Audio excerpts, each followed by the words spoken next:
Hey kids, it's time to get some SML podcast all up in that. Do you actually know what boofing is before we go into that? I don't really know. Start recording. Okay, so boofing is when you consume alcohol through your rectum. Wait, first of all, someone came up with a term for that shit? And then you'll get alcohol poisoning. And you get, yeah. It's like, so people get really fucked up doing that shit. Let's be blunt here. Like, come on. It's beer, alcohol. It's not that hard to get drunk. Can you not wait the 30 extra seconds for the vodka to beat you down? People listening to this cold open have no idea where this is leading in the future. Oh, no.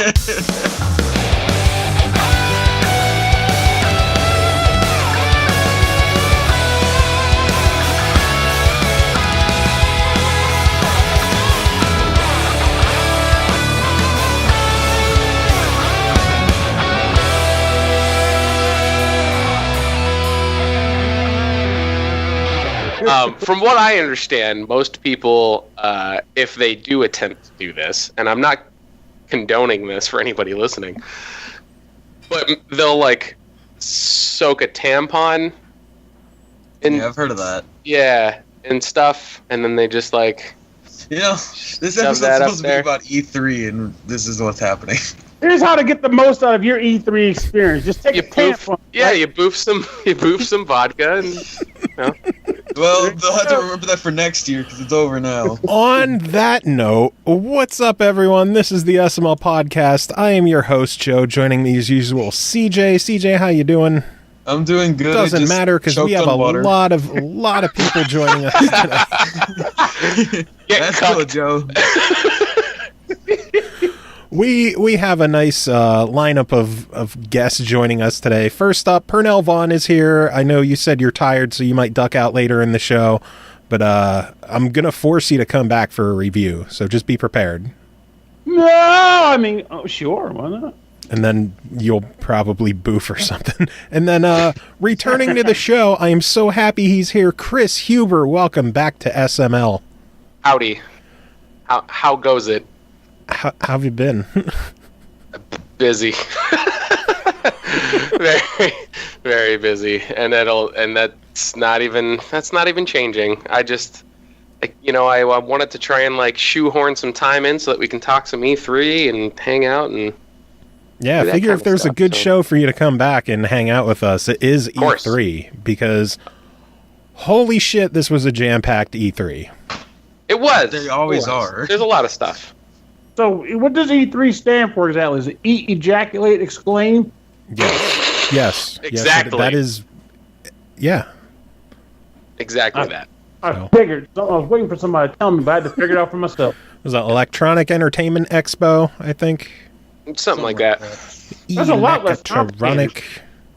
The Ejaculate Entertainment Expo. Same thing. Tomato, potato. Tomato, potato.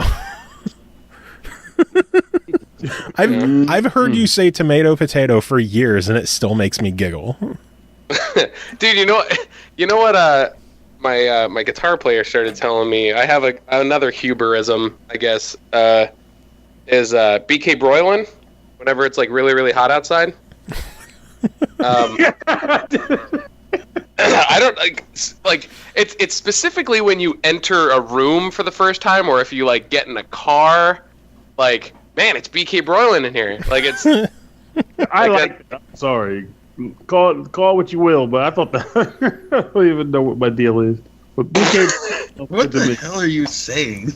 I'm saying I like the idea of BK broiling. BK broiling. Well, because it used to be like part of their slogan or like a commercial thing, like BK broiler at some point. Sandwich. Yeah, so I mean, I incorporated it into like everyday jargon. Good stuff. And I think, it just stuck. I just kept doing it for some reason, and it for whatever reason, every time I say it, like Noah goes fucking apeshit. Oh God. So. Yeah, so I've learned that Huberisms are a thing. Huberisms. Oh, Jesus. Huberisms. Well, are you guys ready to talk about all the crazy shit that happened at E3? My Google is open. Your Google is open. Well, first off, have you guys watched any or all of the press conferences? I only watched the one that matters. You can take a guess at what it was. A Nintendo? Nope. What? Yeah, I like that we had the same answer. I love that. I would not have guessed that at all. Devolver. That thing. Oh my god! Yeah, that was yes. Chaos. Yeah, I mean, I guess we'll talk about that one first. Yeah, we will get. Well, we're gonna go in order. We are going chronologically. Oh, okay. All right. But I just wanted to see if people knew what the story was, or if how much explaining we're gonna have to do. Yeah. I watched everything but Nintendo. I know you guys are gonna want to jump to stuff that hasn't been talked about before we cover. I want to go in order. So. You keep us on track. That's why my Google's open. So if you just say, like, next thing, this is what we're talking about now, they're like, all right, what was that again? All right, I got it. Okay, so we are going to kick things off with the incredibly disappointing EA press conference. Oh, yeah, that thing. Probably the worst one. Quite possibly, yes. That was, I mean, there's some things, I guess, sprinkled in here and there. EA kicked off with Madden 18. It showed off a full-on RPG-style story mode, which I thought is a pretty unique and interesting idea. And then I remembered that Tom Brady's the cover star, and I'm never going to fucking touch it.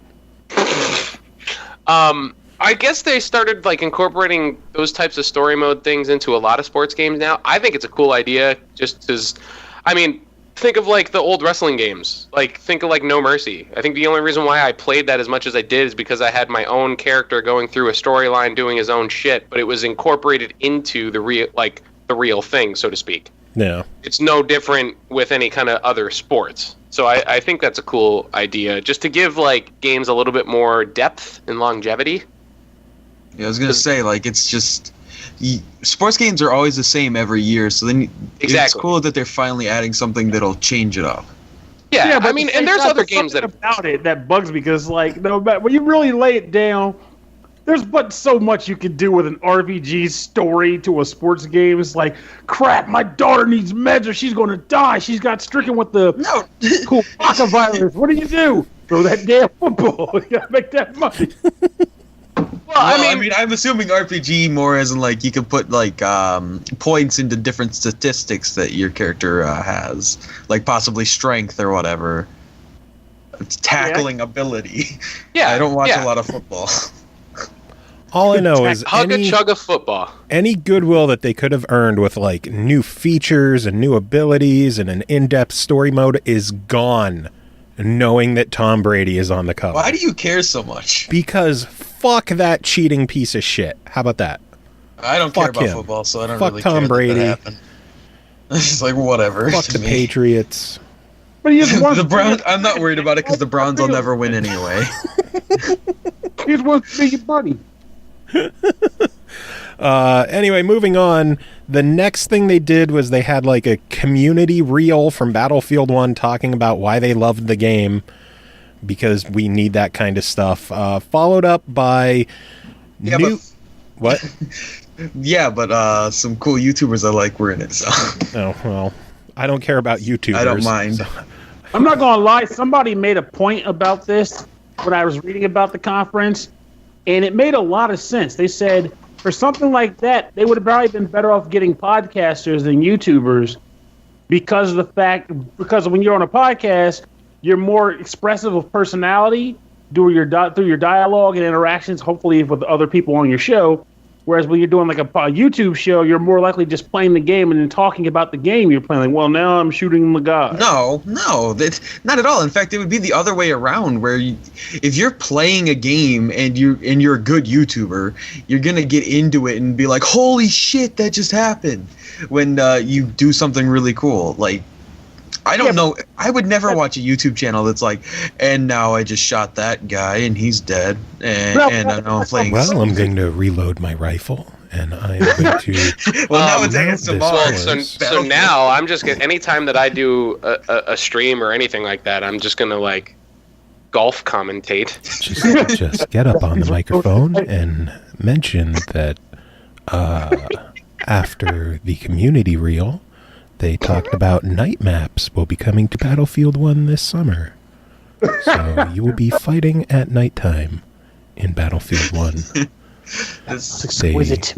They followed that up with news of an expansion, a brand new expansion for Battlefield 1, hitting this September with 6 new maps and Far Eastern style troops that will be I wish I called could get a golf clap pass well through this phone. It's called That. the expansion. no, I'm not- The expansion will be called Name of the Tsar. in the name of the Tsar. In the, In the name. That's what I'm saying, though, CJ. It's like I'm referring to exactly what you just said. Like, oh my God, I just killed the guy. You know, like they're reacting more so to the game, and then they exclaim it. But when you're like a stage like that, and you want to have people more so exuding personality, I feel like I don't know. I mean, I think I didn't make the comment. Someone else said it. I'm thinking that actually makes a lot of sense. But I feel like when it comes to that kind of like open expression, I feel like podcasters typically can pull it off more so, or are more used to doing it. I I don't know. I think it all podcasters depends are from- kind of dumb. Yeah, I think it depends from person to person, really. Like, there's some people that can pull it off really well, regardless of the medium. It's just the person itself. I kind That of makes really want to see a Rock Band player, though, just commentate with that golf voice. Like, I have a line of green notes coming up that I'm going to alt strum on. I have And a full, we made it. The FC Max- is still intact. I've maximized my star power meter, but I don't quite know when the proper time to use it will be. I would say- missed that hammer on the orange note. The goddamn orange note will be the death of me. This fucking guitar is a piece of shit, and it wasn't my fault. Oh man! After the Battlefield stuff, they showed a FIFA trailer with. I know a lot of people are going to be bummed about this PlayStation marketing. So there's another marketing deal that Microsoft has let go. It's a fucking sports game. Let them have it. I don't give But a it's shit. it's FIFA. Worldwide, FIFA is probably one of the biggest titles out there, especially in Europe. Oh yeah, Like that's People a are- lot of eyes. Well, we're in America, America. and we don't give a goddamn about any kind of foosball. All I know is I'm looking at my notes and I just have long cringeworthy segment on FIFA yawn. So well, that's about accurate. 'cause I think who the that- Oh, fuck you cares? kicked the ball. that was See, the you one kicked that like ball. the GIF online is popular of the two guys running out and going for the high five and missing. It was clearly intentional, by the way. Like the people who think that's a legit cringeworthy moment, that was kind of the point. Yeah.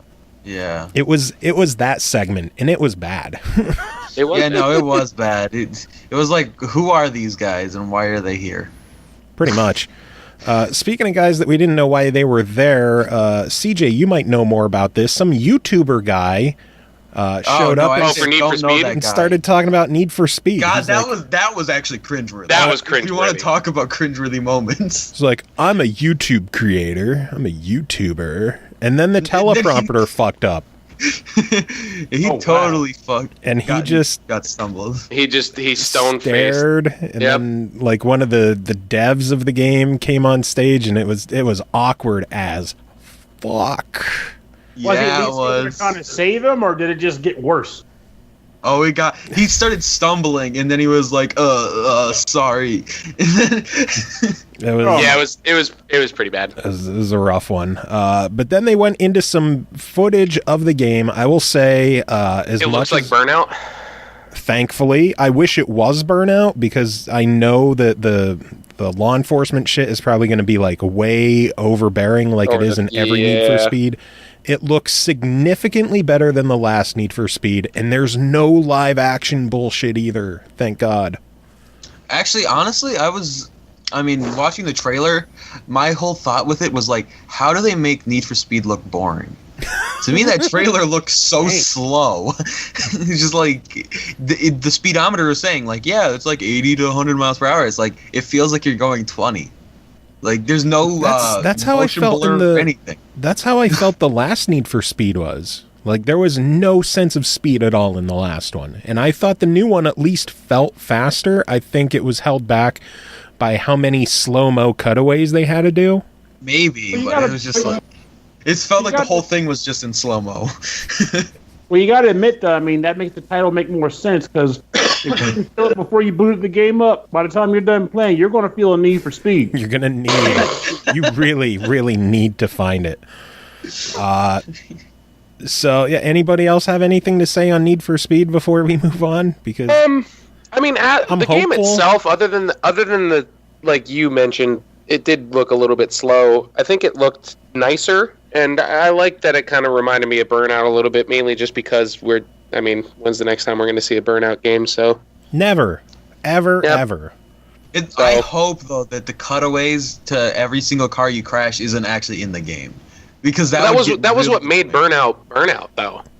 Yeah, but you don't want. Like, I want to see it for major things. I don't want to see every little crash. Yeah. Like, they were just zooming in on literally every car he touched. Yeah, there was I think it was way too much. because it was part of the mission. You know what I mean?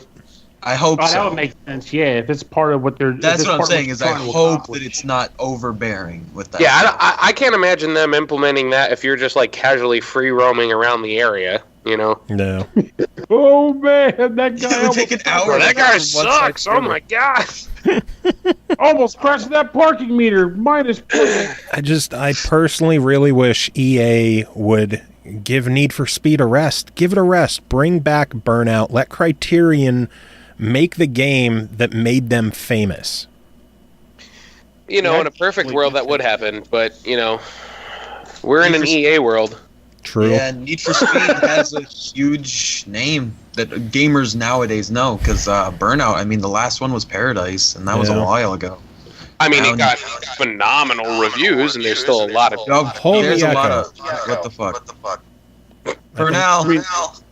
That's Pernell's fault. We're getting an echo from you. Uh-oh. Still? What'd you break? I didn't break anything. I'm just sitting here. God damn it, Pernell. Turn down your damn computer, then. I'm not even on the computer. I'm just sitting at my desk. Maybe lower the volume on your phone. I have no idea. I'll try that. Is it on speaker, or are you holding it? It is. It is on speaker. Well, that would be why. Yeah, that might be the issue. Hold your phone like a man. Good stuff. I've been on the speaker this whole time. I don't fucking know. That's the wonders of audio, is that it could be fine for a while, and then it's like, guess what? I changed my mind. I'm going to sound horrible. I think that's what it was, because you guys were like, you praised my phone quality. You said it was awesome, but now it's well, sometimes phones change. Fucking phones. Anyway, they switched to the earpiece. Anyway, EA then moved on from all the cringeworthy bullshit to something that legitimately looked really, really good. A new game called A Way Out. It is part of an EA Originals program from the makers of Brothers, A Tale of Two Sons. Two of Tale Sons. Yes. Brothers, A Tale of Two Sons. It looks to have a focus on two characters escaping from prison. Kind of, a lot of people are calling it like Shawshank the video game. Which that's cool. Yeah. So one of you is Michael Scofield, and the other one is Lincoln Burrows. And then there you go. That's the game. Things are one of them has a huge nose. The unique thing with this game is that co-op is mandatory. Yeah. And this is not a single player game. And it's forced split screen. Whether you're online or local co-op, because thankfully they are allowing you to play online, but it is very clearly a focus on local. But if you don't have a friend like me, you can play online, but it is still a split screen co-op game. It's going to be interesting to see the... Well, the main reason why they're doing it is because in a lot of the like levels, there's certain things that have to happen in tandem. Yeah. Like for timing and everything like that. So you kind of have to reference the other person's monitor, like, or their screen, to see exactly what's going on so that you know what you're supposed to be doing. Yeah. Yeah, that brings me to what I was going to say, though, I wonder how well they're going to have it work, because, I mean, that would mean that you'd have to stream the other player's screen to the other player. Well, it's not going to be streaming the screen. It's just going to be... No, just their inputs. Yeah. And Yeah, honestly, but it's going to have to track all of that. That's going to be a lot of, like, delay. Well, I mean, I think it'll. Yeah, I don't see why it would be that much of an issue. Like, the thing that I think is really, really interesting is the fact that, like, there's certain moments where, like, one person will be in an unskippable cutscene, and then the other person is, like, doing whatever it is that they're supposed to be doing to, like, further along the storyline. I think that's pretty cool. So we're And even talking just, about like, Go ahead. So you're talking about a situation like, say, one of the players is being held up by the warden, and that conversation with the warden is a cutscene, and during that time, the other player has a certain amount of time to say, prepare the cell so that when the guy gets sent back, incriminating evidence won't be there to get him in trouble. So Yeah, like Very stuff much. like that. Yeah.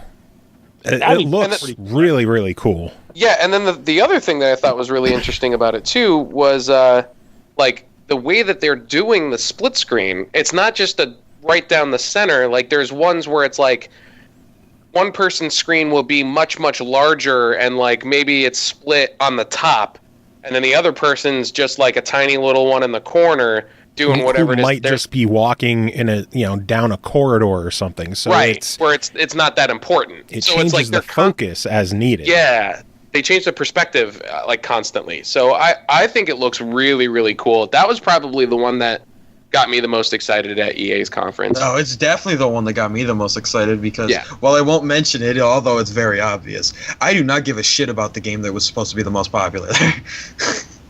What game was that? We'll get there in a second. Oh, all right, I think I know. Yeah, we'll get there in a second because that's what they shut out the show with. After that, they showed some stills of the new Madden game, part of the Frostbite engine working on the Scorpio, or as we will later find out, the Xbox One X. It looked great because they were talking about that because it led to the first glimpse of the new BioWare IP. And they made sure to mention that a lot more will be talked about at the Microsoft conference. And basically, they just showed a quick preview, not even a trailer. Not even. Yeah. Like, it was just a very much... It's like, hey, this thing exists. Yeah, like I tweeted about the E3 or the EA press conference, like, wow, not really anything grabbing me from there except the A Way Out, and then No Pulse tweeted back like, what about Anthem? That was great. I was like, but it was 30 seconds. I'm not really counting it when we'll see more at Microsoft. Yeah. Even in because I took notes for each conference, and then I had like a little blurb at the bottom. Like for this one, I mentioned overall very lackluster conference. Only really cared about A Way Out. Can't really judge Anthem based on what little was shown here, so I can't even count that as a positive. Although after Anthem, they did still have two other quick things to talk about. One was the EA doesn't know how to give up, and NBA Live 18 is coming out. But to be fair, it doesn't look that bad. 2K should just take the fucking NBA license like they did with Madden, though. See, I don't think they need to do that. I think EA just needs to stop and go back to baseball. We could use a good baseball game. How many people are asking? Yeah, everyone's asking for a multi-platform baseball game. EA could very easily do it. Well, I mean, I think that's primarily a licensing thing, if I'm not mistaken. The ML. Well, no, because didn't they did the RBI baseball? Well, 2K used to do still yearly games, and then they stopped. Oh, so the only was licensing too, wasn't it? Like they were getting shut out on licenses. Who was? I thought 2K was the ones that was getting shut out on licenses, which is why they kind of cut back on their stuff. Oh no, 2K got shut out on the football license because NFL decided to just exclusively go with EA. Go to Madden, yeah.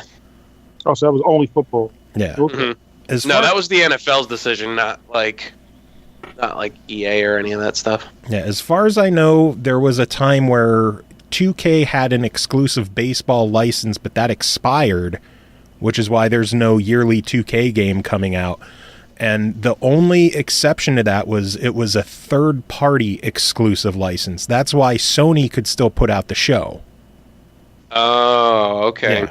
And now, since 2K stopped, the only other licensed baseball game out is RBI. And even, the MLB, they say, we're not aiming to be the show.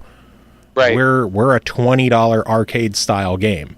So right. I think honestly, EA should give up on NBA because nobody is going to give a fuck about it at all.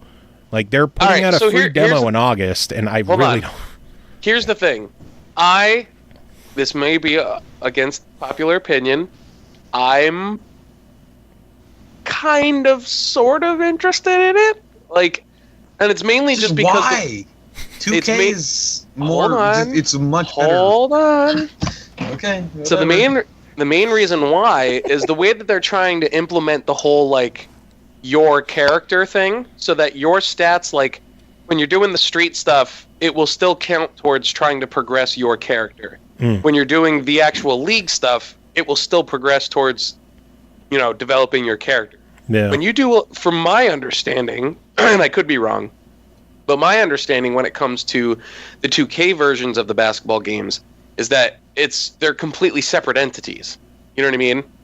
Like, your league play is always going to be the actual roster players against the regular roster players that are current. You know what I mean? Yeah. Yeah. Whereas I want, like, if I'm going to play a game like that, well, there's a career mode in those now. 2K does have like a full-on career mode where even with the most recent 2K game, they had a prelude, like a free 2K prelude that let you go, like, played a final college game and then like a combine, and it would lead up to you getting drafted, and then it would save your progress. And then you would pick up the game and pick up from where you left off. And that's specifically like your created character, all that kind of stuff. Like, it wasn't like, I mean, you can create the character. Made. You create the character, but I believe the storyline is always going to work out the same. Yeah. Okay. See, like, I mean, I don't know. Like, I play the mobile version of NBA Live, here and there. Just and again, it's mainly just because, like, I like playing a basketball game every once in a while. I played basketball when I was younger, and it's just like, it's fun to just pick up every once in a while. But the mobile version it's not, I mean, like, I think the animations are still fine. I think the game looks good. It's not like it. I mean, it's a fucking basketball game. Like, you can't really, like, you can't really fuck it up. Like, I don't know. When EA's done a good job of fucking up NBA Live. Yeah, but here's the thing though. Like, everybody else that is really into those types of games will say, like, all right, yeah, like, this game was trash, but it's always because they're comparing it to the other one. True. You know what I mean? So they're not taking the game on its own merit and saying, yeah, it just doesn't hit home. You know? They're always going to end up putting it up against the 2K one. Yeah. I was excited for when they announced that NBA Live would be coming back with, like, I think it was 15 or 14 or something like that. Because I loved the Live series much more than the 2K series back on the PlayStation 2. And then it was like, no, this is awful. This is really, really awful now. I mean, I don't know. They messed it up. I think it really depends. The other thing that I think is really great about the EA sports titles is because you have an opportunity to use it within EA Access, and it's in the game. Oh my! I'm so glad no one cared about that. Just said, and it's in the vault. If games, if EA sports games still started that way, I think everybody would buy them regardless. God, that was so good. I remember that. Anyway, we are all going to find out in August when a demo for the game comes out. Who knows? Maybe they finally got their shit together. I'm gonna download the demo against popular opinion. Hey, you can't go wrong with a free demo. It's free. It's free. F-R-E-E, that spells free. And then they wrapped up the conference with a half hour of Star Wars Battlefront 2 gameplay. Yep, didn't even watch it. I was like, I started and then I was like, I'm bored. Like, I thought it was beautiful. It looked not a good, huge, but it like, was basically just watching a half hour of an esports tournament, and like that's not what I watch press conferences for. Yeah, I agree. It would have been more interesting granted, if they showed the single player stuff. Well, I think the whole reason why they're not is because it's its own but they made such a storyline. huge fucking deal about how we It is a big finally deal. listened and we finally put in a single player campaign, and here's some multiplayer footage. Yes, but not only are they. I think what's important to take away from this, and this was, at least this was my takeaway, is it's a standalone story. Like, it's not, they're not taking things from the movie and rehashing them so that you can experience them. It's all new shit. 10 minutes of 10 minutes of gameplay of the single player wouldn't have hurt. It would have just introduced you to what's going on. I agree. Well, They probably could have showed a little bit, but I think the whole point was to just show off the multiplayer. Yeah. They could have stopped at the point where the evil coach shows up and threatens to disband the team, and that would have been perfect. I was just mad because I'm taking notes to everything and following to all the conferences. So I had to sit there for a half hour waiting to see if there was anything else. Yeah, that was spoilers. I mean, I didn't. There wasn't. There wasn't. No, there wasn't. That was my one thing that was like, I don't know if I should leave this, and then I was like, you know what? I'm so bored right now. I'm just going to. I'm gonna leave because Joe's, he's not allowed to stop. I thought it looked good, even though I didn't get the newer one, like the remake of it. Well, that's $10 in the Xbox store right now. Yeah. The Ultimate Edition that comes with all DLC. So I'm thinking about trying it just to see if maybe playing the first one will get me more interested in the second. Well, here's the thing. I feel like all it really is, at least the first one, like the newer one that they did, it's really just a Star Wars skinned Battlefield. Yeah. Like that's literally okay. Why do they call them Star Wars Battlefront? I get it. It's a reboot. Now they're doing Battlefront 2. Yeah. It's like, yeah, Battlefront 2 and Battlefront 2. They both exist. They're both two completely different games. Well, Battlefront and Battlefront both exist too. But it's literally, but I mean, Need for Speed and Need for Speed exists as well because it was a reboot. Mortal Kombat and Mortal Kombat exists because it was a reboot, even though Mortal Kombat's like iffy. Most people call it 9 anyway. So does Tomb Raider. But it wasn't actually called 9. Exactly. Those are reboots. This is now a sequel to the reboot and therefore shouldn't be called 2. Why not?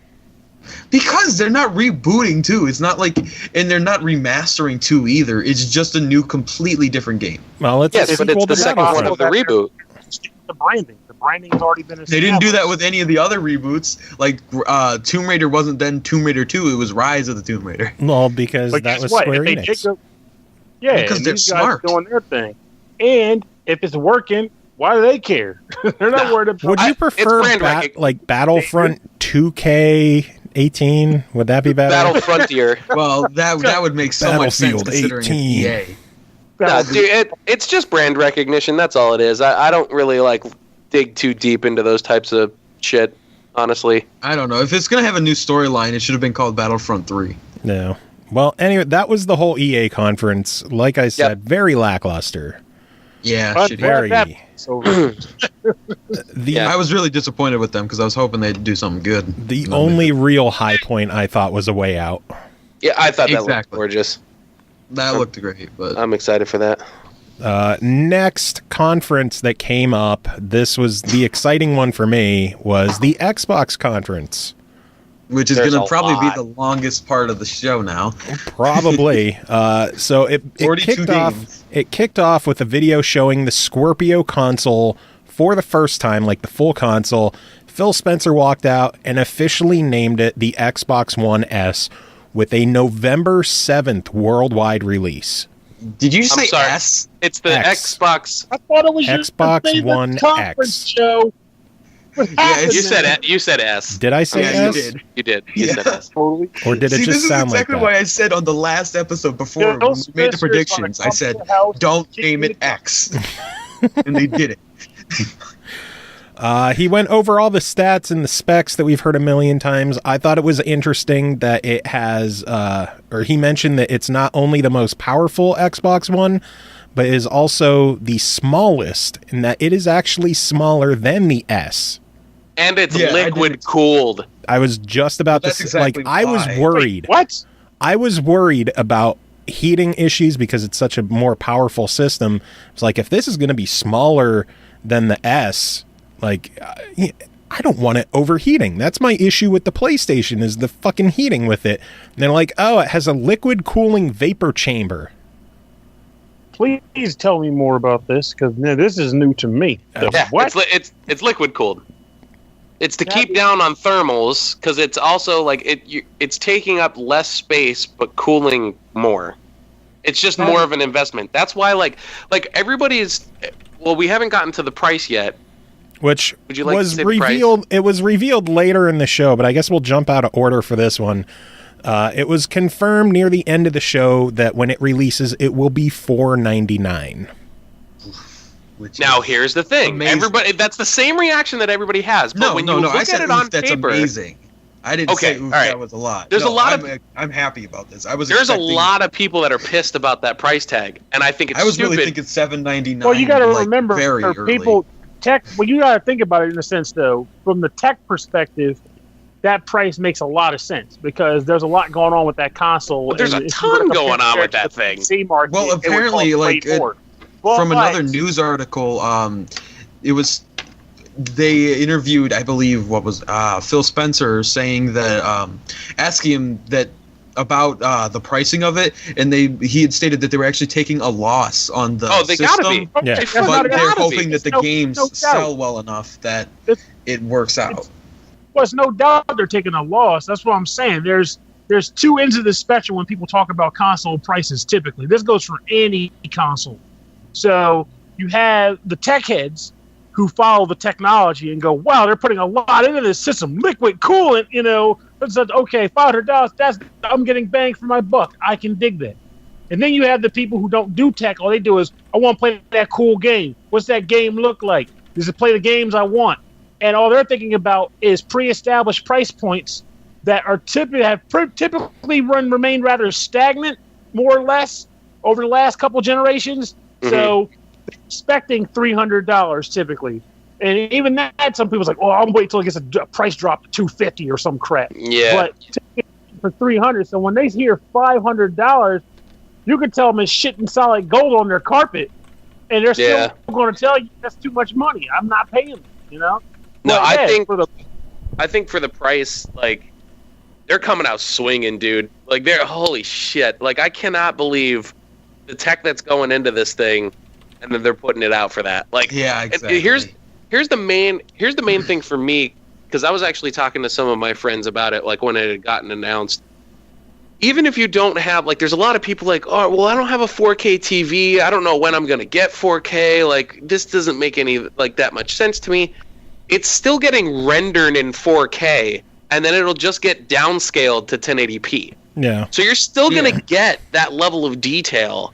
Like, and they even stated in the press conference, like, even if you don't have 4K, there will be an improvement on all 1080p. oh my god, yeah. Yeah. Well, even just from frame rate, because the majority of the shit that they're saying, it's 60 frames. And even a shitty old TV, most of them are 60 hertz, so you're gonna see that difference. And that's the other component to this too that's worth mentioning, because I think I might be the minority, aside from my skin color, I get it. the minority on this show in regards to this particular point. Why is the black man got to be the minority? Well, you know how that goes. But so basically, like, you're talking, technology, 4K downscale to 1080p, such and such and such, right? But what I heard was this is the most powerful console on the market, hands down. But unless something's changed from what I remember, it's also been confirmed that pretty much there's going to be no Scorpio exclusive titles. Or sorry, Xbox. Yeah, Xbox One now. X. They're not doing that because they want. It's not It's a just gonna be new an console. improvement. No, I get that. But this is the point I'm making. So, as powerful as the system is and all the tech that's going into it, at the end of the day, if I'm looking at this as just, I want to play my games on it, I can play every game I currently have on the Correct. machine I already have. Yes. So, it goes back to the point I was making earlier. Tech heads are going to eat it up because it's fulfilling a lot of dreams and promises to them. And it's awesome. But as far to say, I'm going to, double down on this and grab this system for the person. Like, I just want to play some new games on my Xbox. The incentive isn't as there. Like, no, for them, exactly, just grab an S. Microsoft. Even Microsoft has stated that it's a premium console. Right. They said, like, it's not for everybody. It's for certain people, it's going to make more sense for them to grab an S or even just a regular Xbox. Well, the original isn't really out there anymore. It's the S's replacement. I still have mine. And, yeah, but no, you can't buy a new one anymore. They've replaced them with the S's. Yeah, the S is basically the standard. But that pretty much hammers it all home. And even they acknowledge, they're like, okay, this isn't for everybody. Yeah, exactly. This is for premium machines. So most it's for of the people that want more power. Oh, of course. It's that's for the Tim point. the Tool Man Taylor. So we've already pretty much established that Microsoft even accepted the fact that most of the people that are complaining about this price tag aren't even in the market or not in their demographic for it anyway. Right. So it's not even a concern. Latino, he is saying in chat that he currently has the 2 terabyte Gears of War system. How much is the X going to have? The X is going to be standard with a 1 terabyte hard drive, which is the biggest disappointment. But at the same time, with the pricing of everything else, I can understand it at $500. Yeah, dude, I understand that 100%. And the way that external drives are now. You just fucking grab an external one. I could very well easily see, though, with Crackdown 3, I believe, has the same release date. I know I'm jumping a little bit. I could very easily see them doing a special edition 200 or a 2 Oh, terabyte yeah, dude. They would sell the fuck out of that. Like $5.99 instead of $4.99 with the Crackdown and 2 terabytes instead of 1. Well, but before we get to all that other stuff, we should probably get back on track. All right, let's do it. He did confirm that all Xbox One games and accessories will work on the X because, again, the X is still an Xbox One. It is still Xbox One, so all your Xbox One games and Xbox One accessories will work on an Xbox One X. It's still an Xbox One. It's not a new console, which even on Reddit, like every 20 minutes on Reddit, someone's like, will the new games play on my current system? Well, yes, because they're all a fucking Xbox One. Xbox, yeah. They're all Xbox One. It's the same fucking thing, just one's more powerful. I don't understand why people are so confused. It really doesn't make any sense. You want to know why? Because people are fucking stupid. They are. Let me clarify for people that were listening to this. I definitely knew before you told me that they were the same system. Sure. Yeah. Sure you did, Pernell. Oh, you know damn well I did. That's not the whole point that I was making, though, was just that they still, even though it's the same machine, they were talking up the power of the machine. Right. And here, when you talk power, people refer to what can I get out of with my power? What am I going to get with all the power you're putting in this box? And it's like same games, but it looked better. So that's the point I was making. And that's worth it to me for some reason. As we mentioned, he confirmed that current Xbox One games will look better and load faster on the X, and all games will look better on a 1080 TV as well, because everything will be in 4K or downsampled to 1080. Yeah. So it's still like I mentioned before, it's still rendered in 4K. Yeah. God, I'm gonna have to save so much for an actual 4K TV though, and then to prove how fucking good things looked, they showed a video of Forza 7. Oh my god, that was gross. And oh my god. Joe, personal question. When you were watching it, where were you watching it? At my computer. No, like what service? On Mixer. Yeah, which is a mistake because Mixer fucking froze. It was constantly. I hate it. Well, it was working fine I got on my TV. Shit. Yeah, I didn't get the free shit even though I stayed there for like half an hour or two. But I got some. I got like the Minecraft thing, which I didn't even look at. No pulse. Forza 7. I had to change my shorts.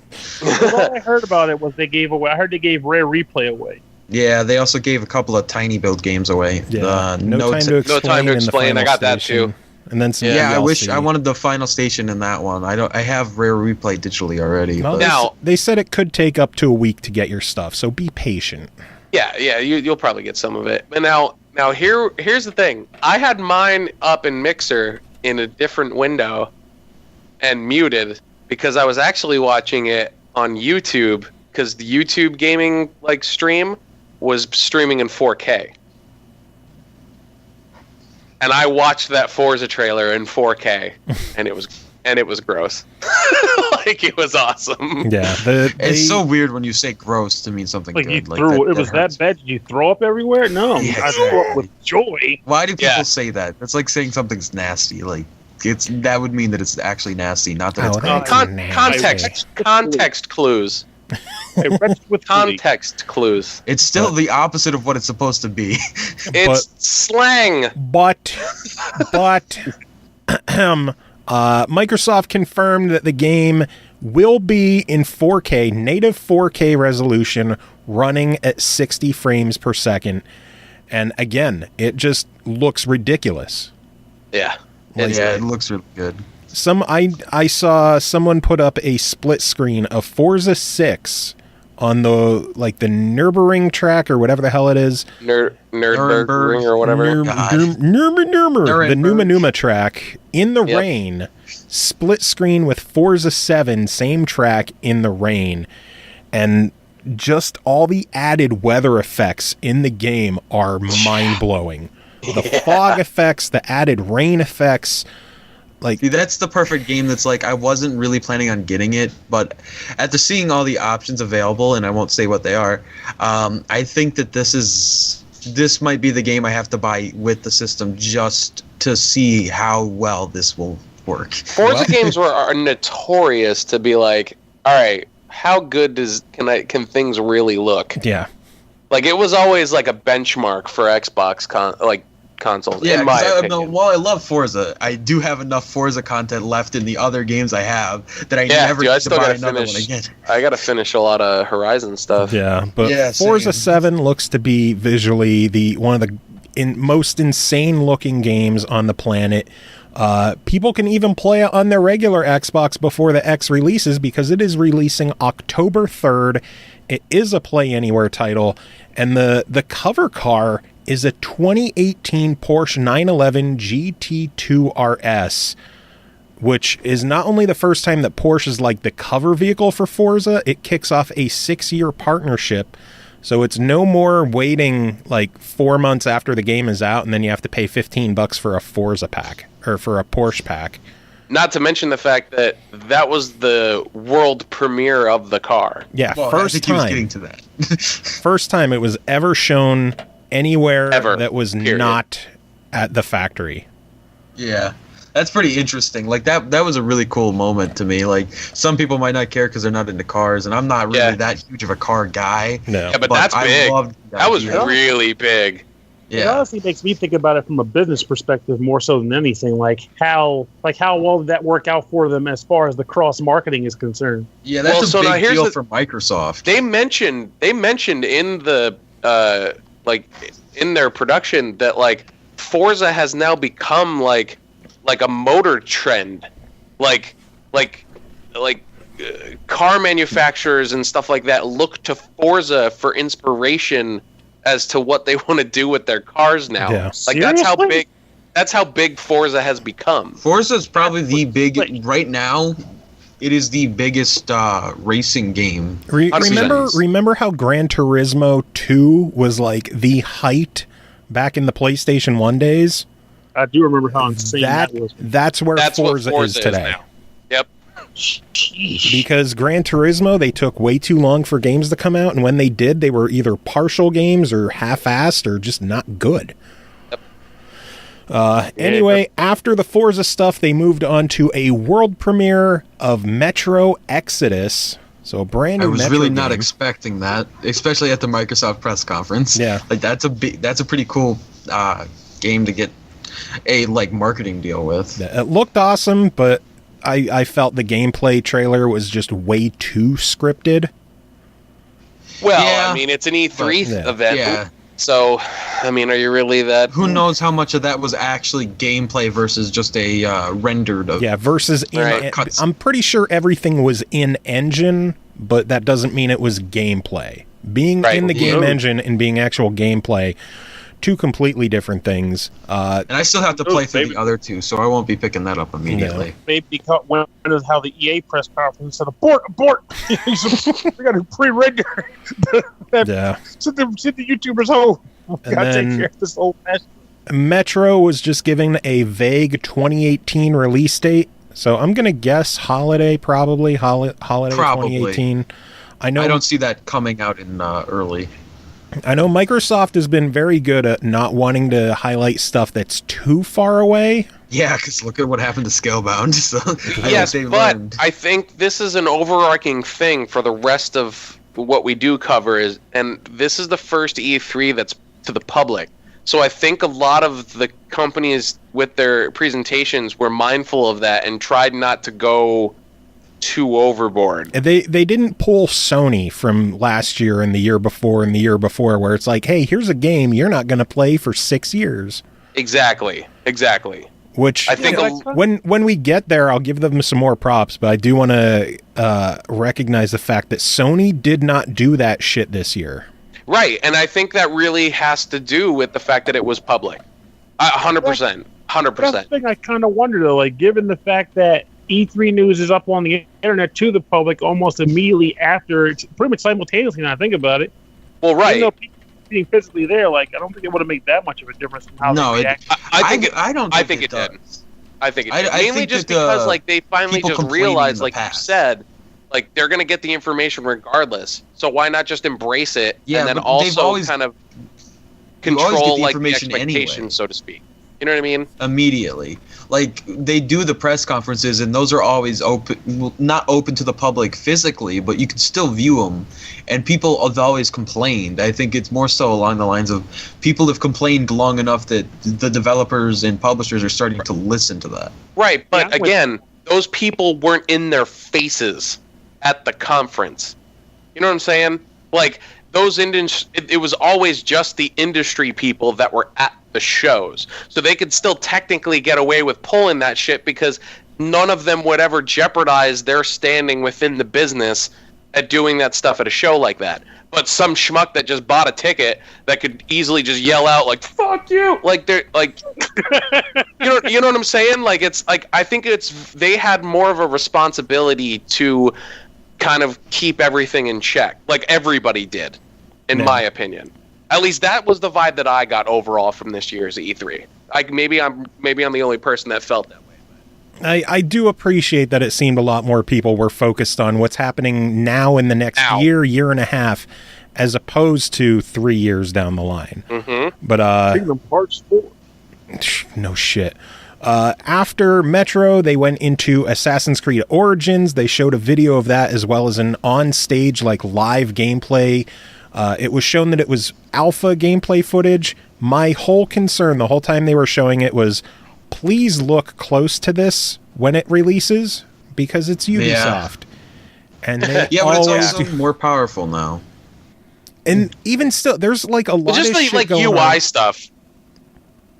They tend to clutter a lot of UI shit, and that looked really clean. Well, even visual downgrades that we've seen from Ubisoft over the years. Yeah, I hope it looks close to as good.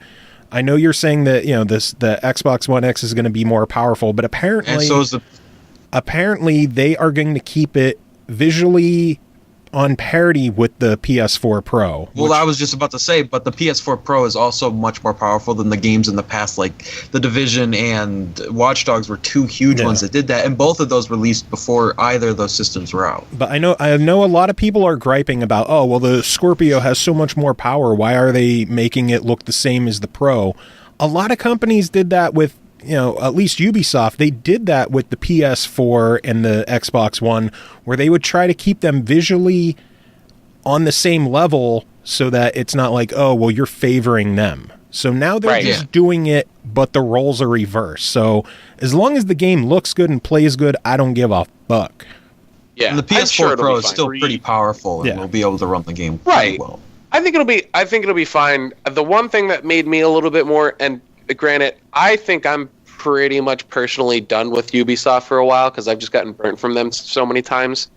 But I like that they're implementing a little bit more of like in-depth RPG-ish kind of thing with like the weapons. That the weapons are going to have like different stats and like you'll have gear that actually makes a difference. So that's the one thing that they ended up adding that I thought was like a really good change for them. Yeah. After Assassin's Creed, this was a pretty cool announcement, and I'm sure Mike Ibarra had a lot to do with this. PlayerUnknown's Battlegrounds is going to be an Xbox One console launch exclusive later on this year. That's pretty neat. That's big for Xbox because that's a very popular game. It's just taking over, killing it right now. I don't know why. I've never even heard of the game, and then all of a sudden it just boomed, and everybody was playing it. It's literally like somebody made their own version of the fucking H1Z1 survival thing. They just made their own. The thing I like about Battlegrounds as opposed to like King of the Hill is that Battlegrounds is team based. You can do that in you can do that in H1Z1. Well, I don't follow that. I just know from what I've seen, like all the King of the Hill H1Z1 stuff I've seen is mostly like single player, fend for yourself, and when it comes down to it, if you're partnered up with someone, you still got to turn on them because only one shall win. No, you can queue into like different versions. So like you can queue into singles, you can queue in as a group, like yeah, and it literally like PlayerUnknown Battlegrounds. It is like there are very, very minor details that are different. You can pretty much consider them the same game. Yeah, but it's cool to see that coming on console sometime soon. And it is important to note that it is a console launch exclusive. Like there have been questions about exclusivity and shit like that. Microsoft at least has been very clear whether something is an Xbox Windows 10 exclusive.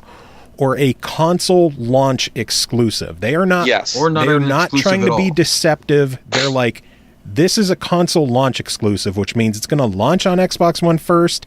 It'll be other places elsewhere when it's up to the developers. Because I will say, Microsoft has done a great job at snapping up those early access games on Steam. Oh yeah, like they have been knocking it. The Calling and Ark were other ones. Is like Xbox snapped them up immediately. Yeah. It's good stuff. Another console launch exclusive is called Deep Rock Galactic. It looked to be like a 4-player co-op mining shooting. It looked interesting.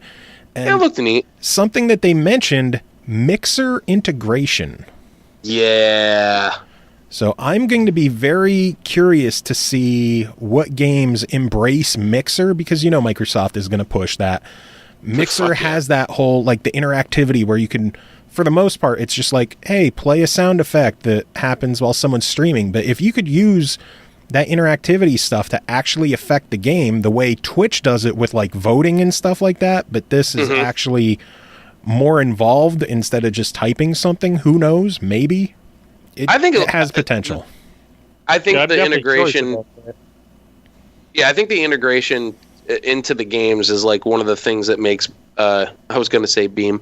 One of the things that makes Mixer that much more interesting to me is just the fact that like somebody can hop into a thing and make tangible changes to the experiences that they're watching. You know what I mean? As to the game itself, I wasn't like I saw it, but I wasn't like really that interested. To me, it looked kind of like a Minecrafty kind of thing with like horde mode. Waves of like enemies with guns. And it just seems like Minecraft cool with circles and guns. Some of that. with rounded edges. I could do that. I'm okay with that.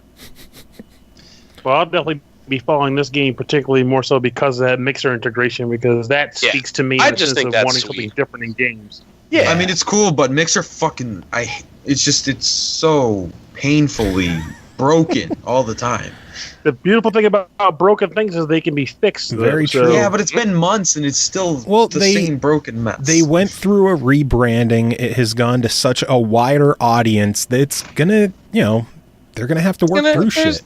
Listen, there's always growing pains when it comes to new services. Well, hopefully those growing pains are done by the time the game comes out, or it's still gonna be a problem. True. Well, I mean, there's some games that implement it now that I think are fine. Well, even like the Twitter integrate or the Twitch integration. Yeah, but Twitch actually works. Well, sometimes it didn't always work. It works much more often. Anyway, Microsoft, they'll figure it out. We're not going to have a dick measuring contest between Twitch and Mixer. Yeah. We are proudly on Mixer, by the way. We are proudly on Mixer. After Deep Rock Galactic, they went into a trailer, Xbox One, Windows 10 exclusive, full-on exclusive, State of Decay 2. It looks like there is significantly deeper customization for the settlement, as well as the combat looks to be a lot more fleshed out and action-oriented. Yeah, I'm really pumped for this one, man. Yeah. I know most people are, but I just... show me. I mean, they only have to sell me that one because the first game hit me. I loved that game from the moment they brought it up. Yeah. And by how much that game impacted me in my gameplay experience, just saying there's a sequel coming up, the Goodwill sold it to me. I'm just waiting for the See, that I think that's my issue and why I'm not excited for it is the fact that I haven't played You knew that you were going to buy it anyway?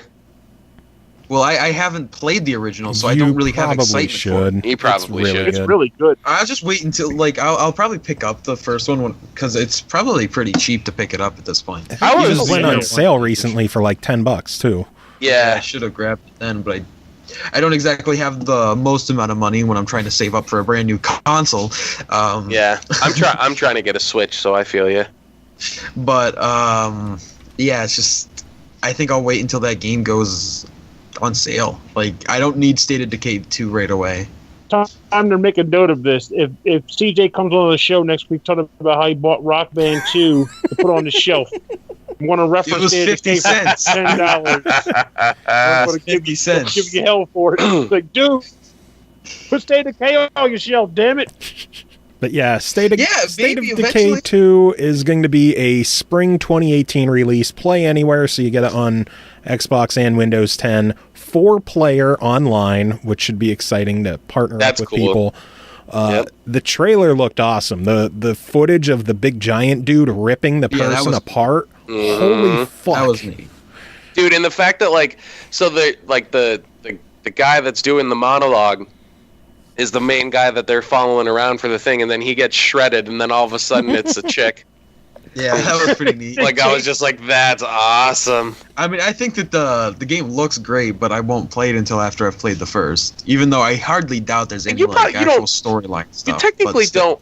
Yeah, you technically probably don't need to, but you probably should. And if you wait, it's definitely the cheapest bet. Because if I don't like the second one, why buy this? Or if I don't like the first one, why buy the second one? And if I do like the first one, at least I got that experience. Yeah.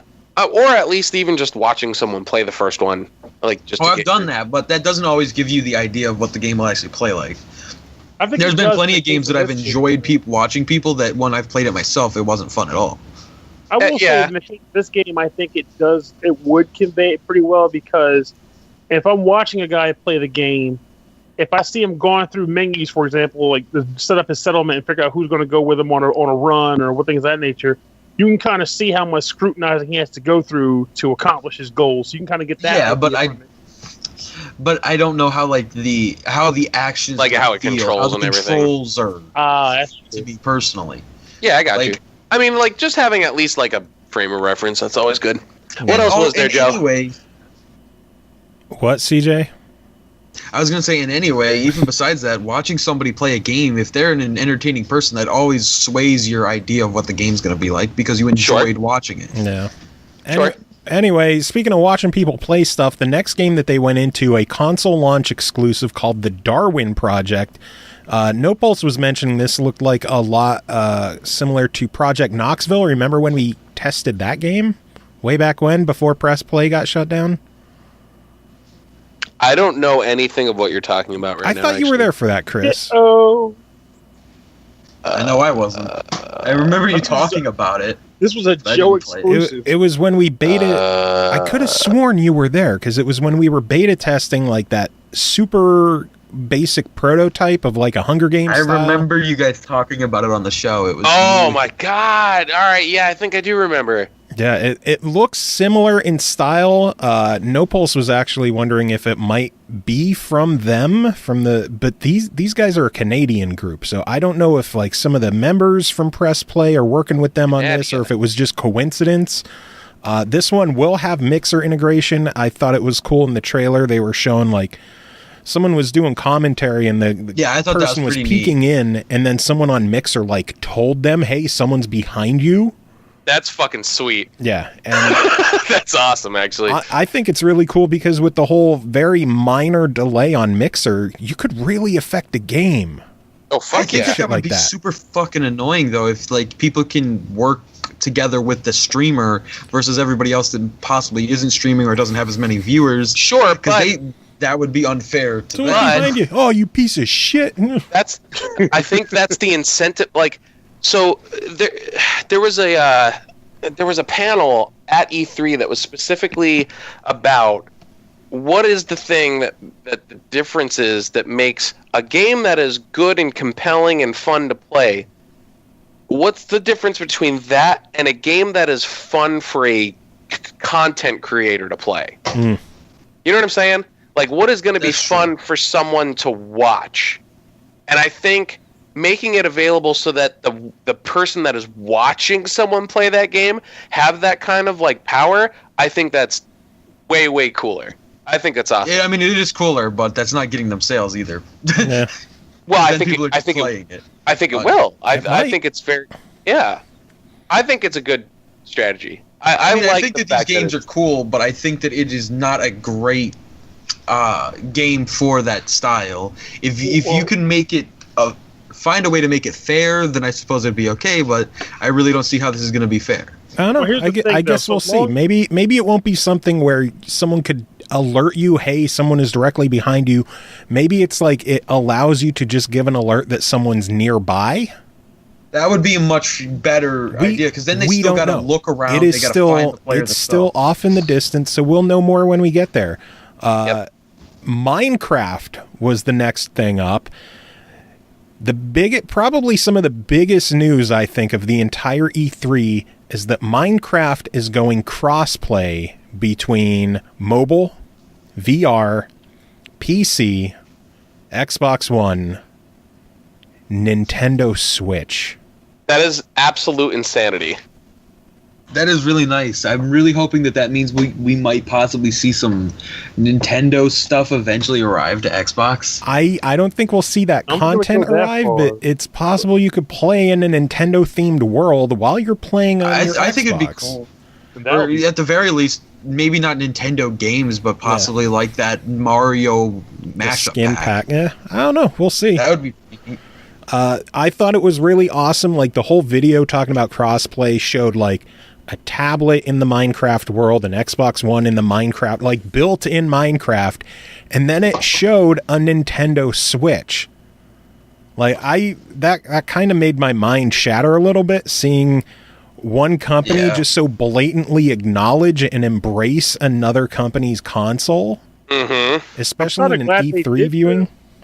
Makes me glad they did, though, because to be perfectly honest, cross-play for multi-platform games should have been a thing a long time ago, in my opinion. It would be nice. It just makes sense. That's their way of locking you into buying a console, is because if you want to play with your friends, you got to buy the same console as your friends. Yeah. But now, that might be a dream of the past if more games go along this. Of course, that's not always going to be the case. Yeah. If you want to mention what happened. To me, honestly, I hope it goes that way, because then maybe we'll be more likely of getting console-exclusive games. Exactly. Like, it's the multi-platform games and being forced to buy a system because to convince your friends to buy all on one machine. I think that's the wrong way to go about selling it. Exactly. It's really the exclusive games that sell you the system. Yeah, but then the Xbox One would be really screwed. I disagree, but okay. Well, I mean, let's just say that every single one of the Xbox One exclusives, for the most part, are also on Windows 10. But they're not, though. Which ones are? Like, new Sunset ones Overdrive, which was literally the reason why I bought my system. Yeah, but that's did you just say I'm talking about all future releases. Did you just say you bought yours for Sunset Overdrive? What's that? Did you just say you bought yours for Sunset Overdrive? Fuck yeah, I did. You're all right with me, man. That's the same reason. Yeah, that's my favorite Xbox One game of all time. But that doesn't change the fact that that's also a game.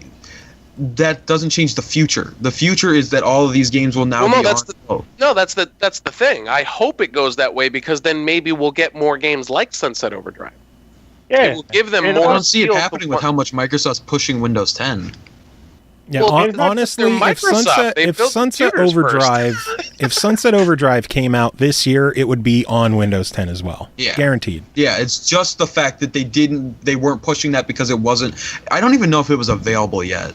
See, then the concern about whether it's on PC or console comes down to: do you want to play on a console, which is just pop a game in and play it, or do you want to be a PC guy? It's going to come down to the same PC versus console, and we are not going into that. So no, stop. and again, it really does come down to the exclusive. Like, yes, sure, it might be also on PC, but like you're really looking between Xbox, PlayStation, and the Switch. No, stop it.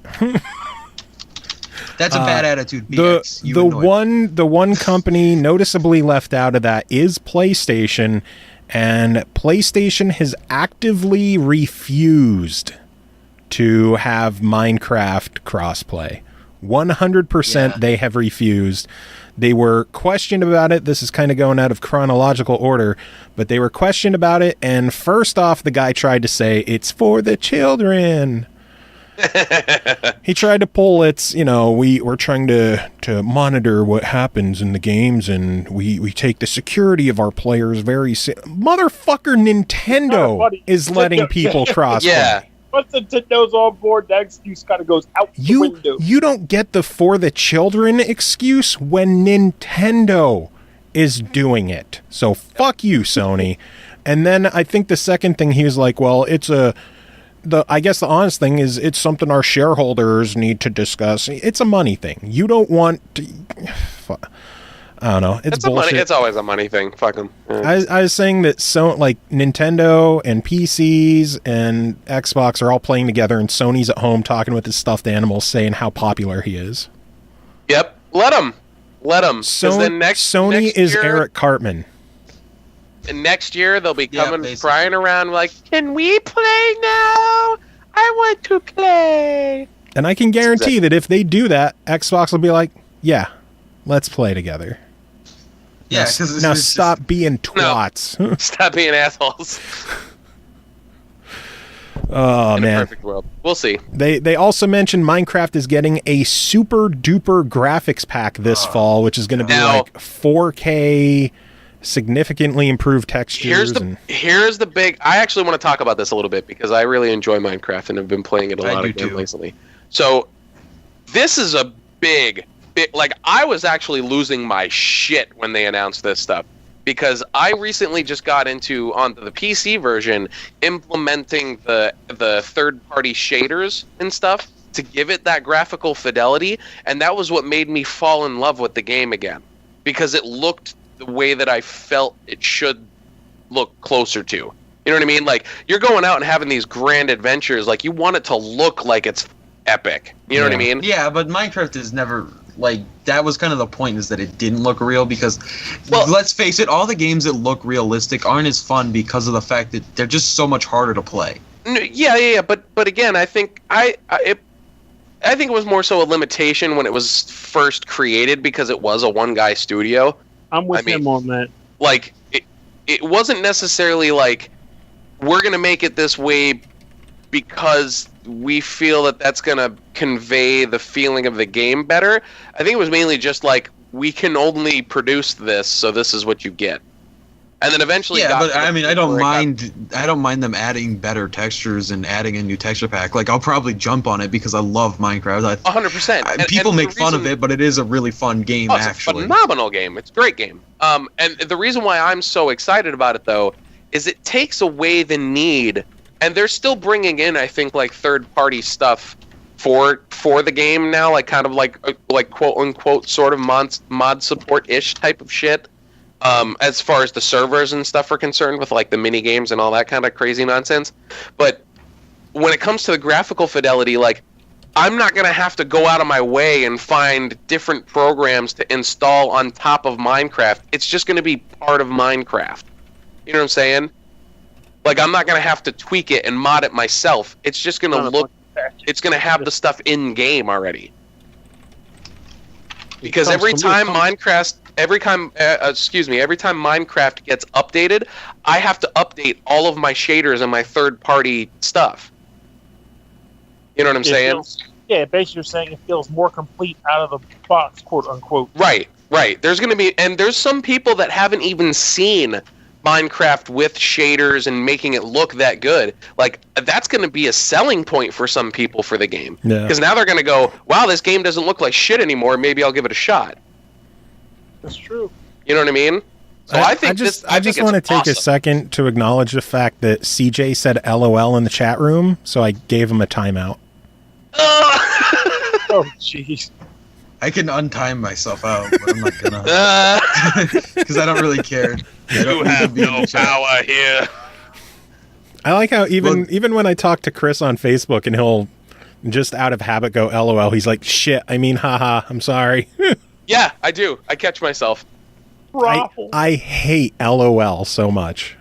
I don't understand why. It's the same thing as every other one. It fucking pisses me because you are not laughing out loud. I know you are not laughing out loud. Yeah, but that's the same thing as like saying be right back, but then being gone for like 25 minutes. It's like, that's not really being right back. I think it's just how overused people have made LOL that it's like, oh, at well, least it's getting not as coffee. bad as LMAO.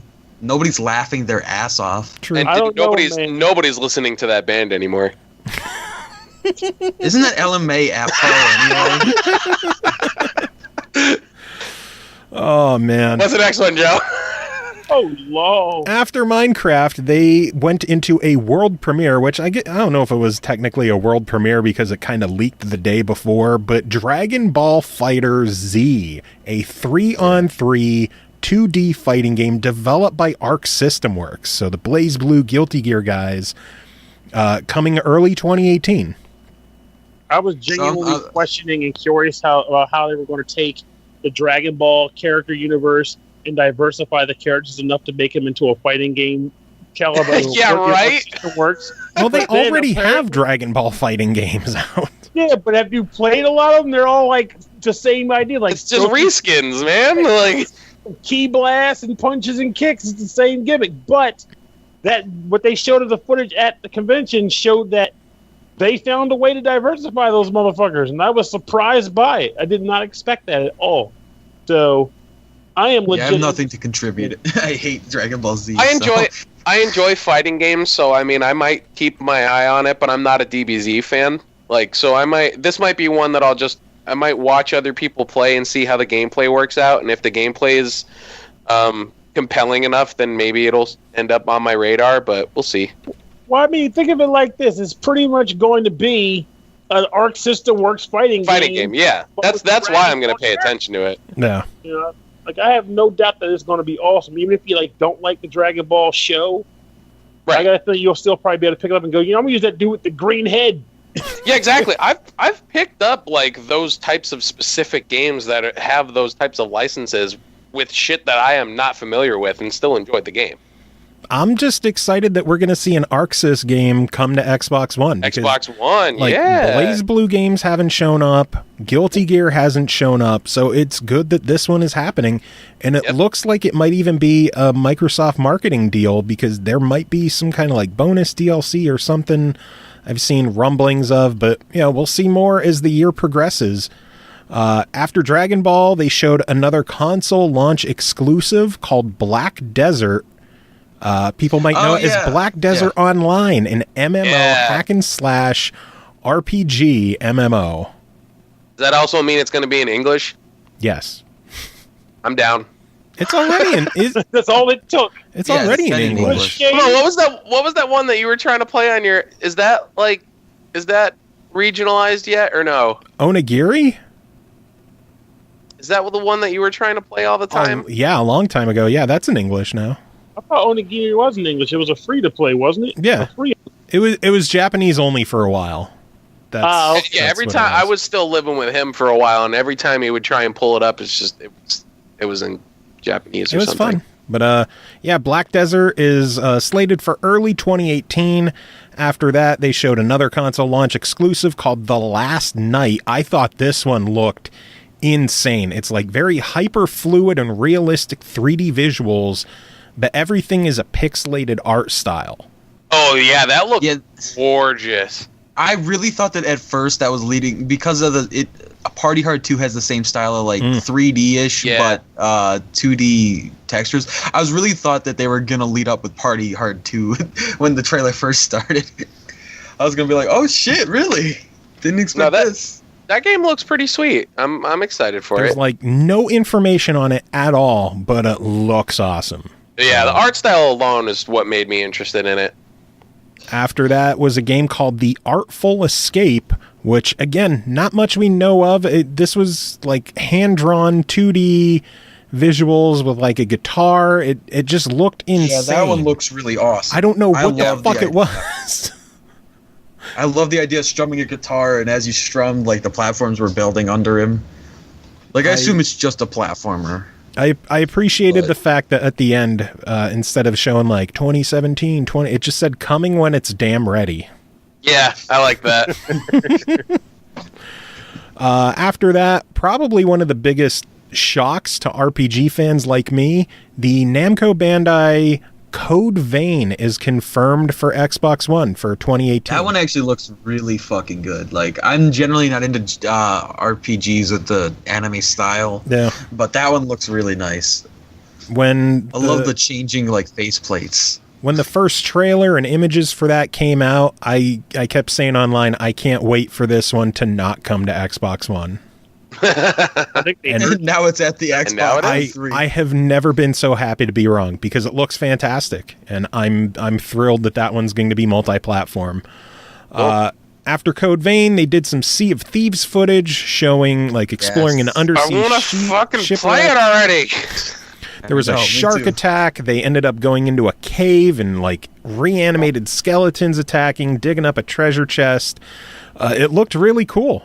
I gotta say I can't wait to play that game. That's my most anticipated game from this E3. I think the biggest bummer, E3, but the Minecraft. The biggest bummer with Sea of Thieves is it is now early 2018. It is not coming out this year. Yeah, I was really looking forward to like having that be the game that I tested with the Xbox One X, and then it's like, no, I gotta wait until early 2018. But I guess it gives me a little time to save some money after spending that much. Now, is that Joe? Do you know if that's going to be crossplay? Yes. Okay, so I could like if I get that on my PC, I'll be able to play with you on your Xbox. As long as you get it on the Windows 10 store, yeah. Yeah. Which I don't believe it'll be on the Steam store at all. I think no pulse in chat saying Sea of Thieves is fun. ... From what I've heard. Yeah, dude, I signed up. I've heard the same thing. To try and get into the alpha, I still get I'm on the mailing list, so I always get like a weekly email from them. But I'm just waiting for that one that says, "Hey, here's your beta invite." I've heard rumors too that it's pretty fun. So unsubstantiated. Yeah, I want to play it. Rumors from people who totally exist. Technically, you're not allowed. After Sea of Thieves, shut up. After Sea of Thieves. After Sea of Thieves, they talked about console launch exclusive Tacoma releasing August 2nd. It's good to see this finally get a solid release date. Yeah, this one looks pretty damn cool too. I like these walk exploration games, if you will, except this one's more like a float exploration. Float exploration. This one caught me off guard. Console exclusive, 100% exclusive, Super Lucky's Tale. Oh yeah, that looked tight actually. This was not something I expected to come out of the Microsoft conference. No, I mean, didn't even know that was happening. What does it look like? It's like a platformer. Yeah, third-person platform adventure, cute and colorful. It looks like, Banjo-Kazooie. Yeah, it looks like a fun platformer. Didn't you review Ukulele? Yeah. I did. I think. What'd you think of that? If you liked that, you're probably going to be into this one. Okay. That sounds good to me. Shit. Look it up. Nice. I like how everyone just got quiet. That one is another question, and then Xbox Play Anywhere title. That one is releasing November 7th, so that one's launching with the X, With the which X. is pretty cool. Okay. So I wonder how much the graphics are going to be beefed up in that cartoon game. Hey, man, it's CG. That shit could be like that could be buttery smooth. Also, apparently, it's only like It's a I don't know $30 if you already game, mentioned it. Yeah. Oh, okay, you did. Yeah, I was gonna say, it's $29.99, it's only $29, which is pretty Nice, dude. Yeah, I'll expected probably it to be pick that up more. for myself then. After that, they showed a new trailer for Cuphead. Yay! Yeah. Got a date, by the way. September Oh my God, I'm happy. 29th. Yep. It is finally And I'm coming the in only one September. here that could not give a shit. Are you what, dude? That game is fucking gorgeous. I'm so excited for that game. I don't know. I just don't get it. The thing Ugh. I was an Xbox system seller when they announced it, so the Yeah. fact that it actually has a date is a good thing. And Yeah, then man. this one was advertised as a console exclusive, so it looks like they have locked that down for Cuphead to be 100% Xbox, and that's it, Nice. which is pretty cool. That's sick. After Cuphead, they went right into Crackdown 3, featuring Terry motherfucking Crews. A man. I Kill- love no more. him. No Kills for Doomfist. kills, agent. No Doomfist. Kills for kills, agent. I can't wait. It launches November 7th with the Scorpio, with the X. Sorry, I keep saying Scorpio. Well, that's because it was a better It's name. a better name. So Yeah. Cell shaded visuals like Crackdown 2. The trailer that they showed during E3, a lot of people were pissed. It's like, oh, what happened to all the destruction? It wasn't Yeah. in the E3 video because the E3 video was campaign. The online destruction stuff is going to be multiplayer because it utilizes the cloud. I'm still not really that excited for it though. It's Because dude, I am. fuck you. What they showed in the trailer it didn't look as good as like they were in. Because I it's was not the anticipating. multiplayer. No, but even the fire effects were fucking awful. They I look don't like they just put in like what do you call that that dumb art or whatever in Windows movie or not Movie Maker but Word. And No Clip Pulse art? is advising Yeah, us to clip hang art. up on CJ. They're just mad because I don't care about a game. I don't know. I think Crackdown looks awesome. I'm happy it's finally going to be coming out, and I will absolutely have that one on launch. What's The only reason what's for the me date to on that buy one? November 7th with the X. Oh, with the X. Okay. So if you are not a fan of Crackdown, you have Super Lucky's Tale instead Yeah. Right. Well, for the launch. Well, I mean, that Agents of one's- Mayhem is only a few months earlier, and that's a very similar style game. Yeah. So I'll just play that. That's a cross play, right, or cross buy, right? Crackdown?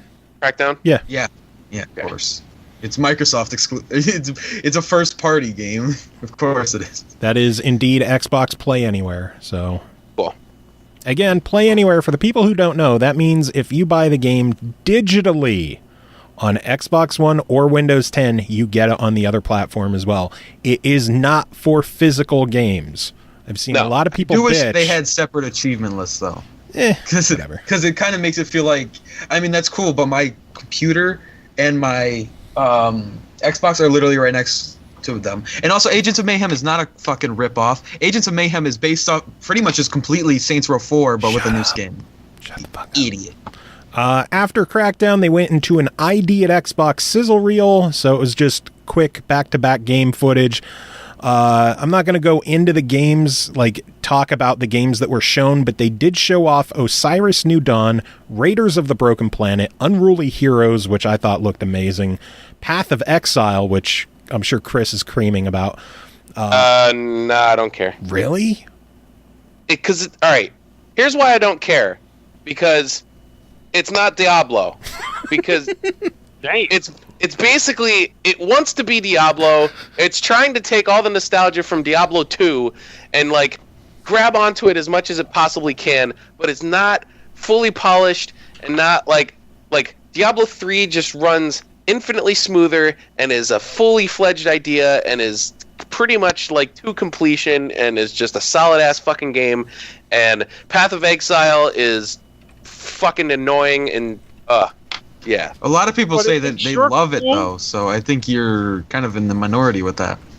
Well, I know plenty of people that will make arguments on both sides. The thing that I don't like primarily about Path of Exile is the fact that the way that it does its skill system is not like a a traditional skill tree, and that pisses me off a lot because then a lot of your builds and stuff come directly from your gear, and you can't specifically try and get your character to go down a certain road with your personal decisions. It is absolutely 100% based what you find. You know what I mean? Like that annoys me. So that was the one thing for Path of Exile for me. And again, just when it comes to like animations and stuff, like the animations of that game look on par to something that was Diablo 2. But we're past that. It's 2017. Like, I want something that's a little bit more like visually appealing. So after Path of Exile, they showed off Battle Right, and then Surviving Mars, Fable Fortune, which is a card game, so don't get too excited about the word Fable. Yeah. Observer, all caps with an underscore after it, because why not? Robocraft Infinity, a game called Dunk Lords, which is like cartoony NBA Jam. NBA Jam, yeah. So that might be interesting. Minion Masters, Forced to Duel, Brawl Out, Ooblets, Dark and Light, Strange Brigade, Riverbond, Hello Neighbor from our friends at Tiny Build, Shift, and Conan Exiles were all shown off. Conan Exiles actually looks pretty cool, and I actually own Battle Right, and it's kind of fun. It's just a battle arena style kind of game, but it's cool. Well, it'll be coming to Xbox One, so there you have it. After that, they showed a console launch exclusive video for Ashen, which looks fantastic. I can't wait for that one. Such a weird concept to see a mustache on a face without a mouth. It's like the oh, okay. Was that? Yeah. I was like, which one was that one again? Like the hack and slash action RPG with the faceless people. Yeah, I'm down for that. That looks cool. You can't really call that facial hair, I suppose. I mean, it is. It's still on his face. He just doesn't have a lot of other face. Yeah. You have a face. Facial. He has a face. He has a face area, just not a face. So after Ashen was a world premiere. It was a world premiere cock block in my eyes, or cock tease, because the Square Enix logo popped up, and I was like, "Oh my god, are we finally getting like a new trailer for Kingdom Hearts? Are we going to get the Kingdom Hearts remasters? Is Nier going to come? Are we going to get Dragon Quest? Life is Strange prequel." And you want to know a lot of people are very excited about that, though. They are excited about that, but you want to know what makes me not excited about it? Huh. What is it? Ash from Hey Ash, What You're Playing? Oh, Ashley Birch. Yeah, she's not doing the voice of what's her name? She's not doing the voice because of the writer's strike, but she is still writing on the title.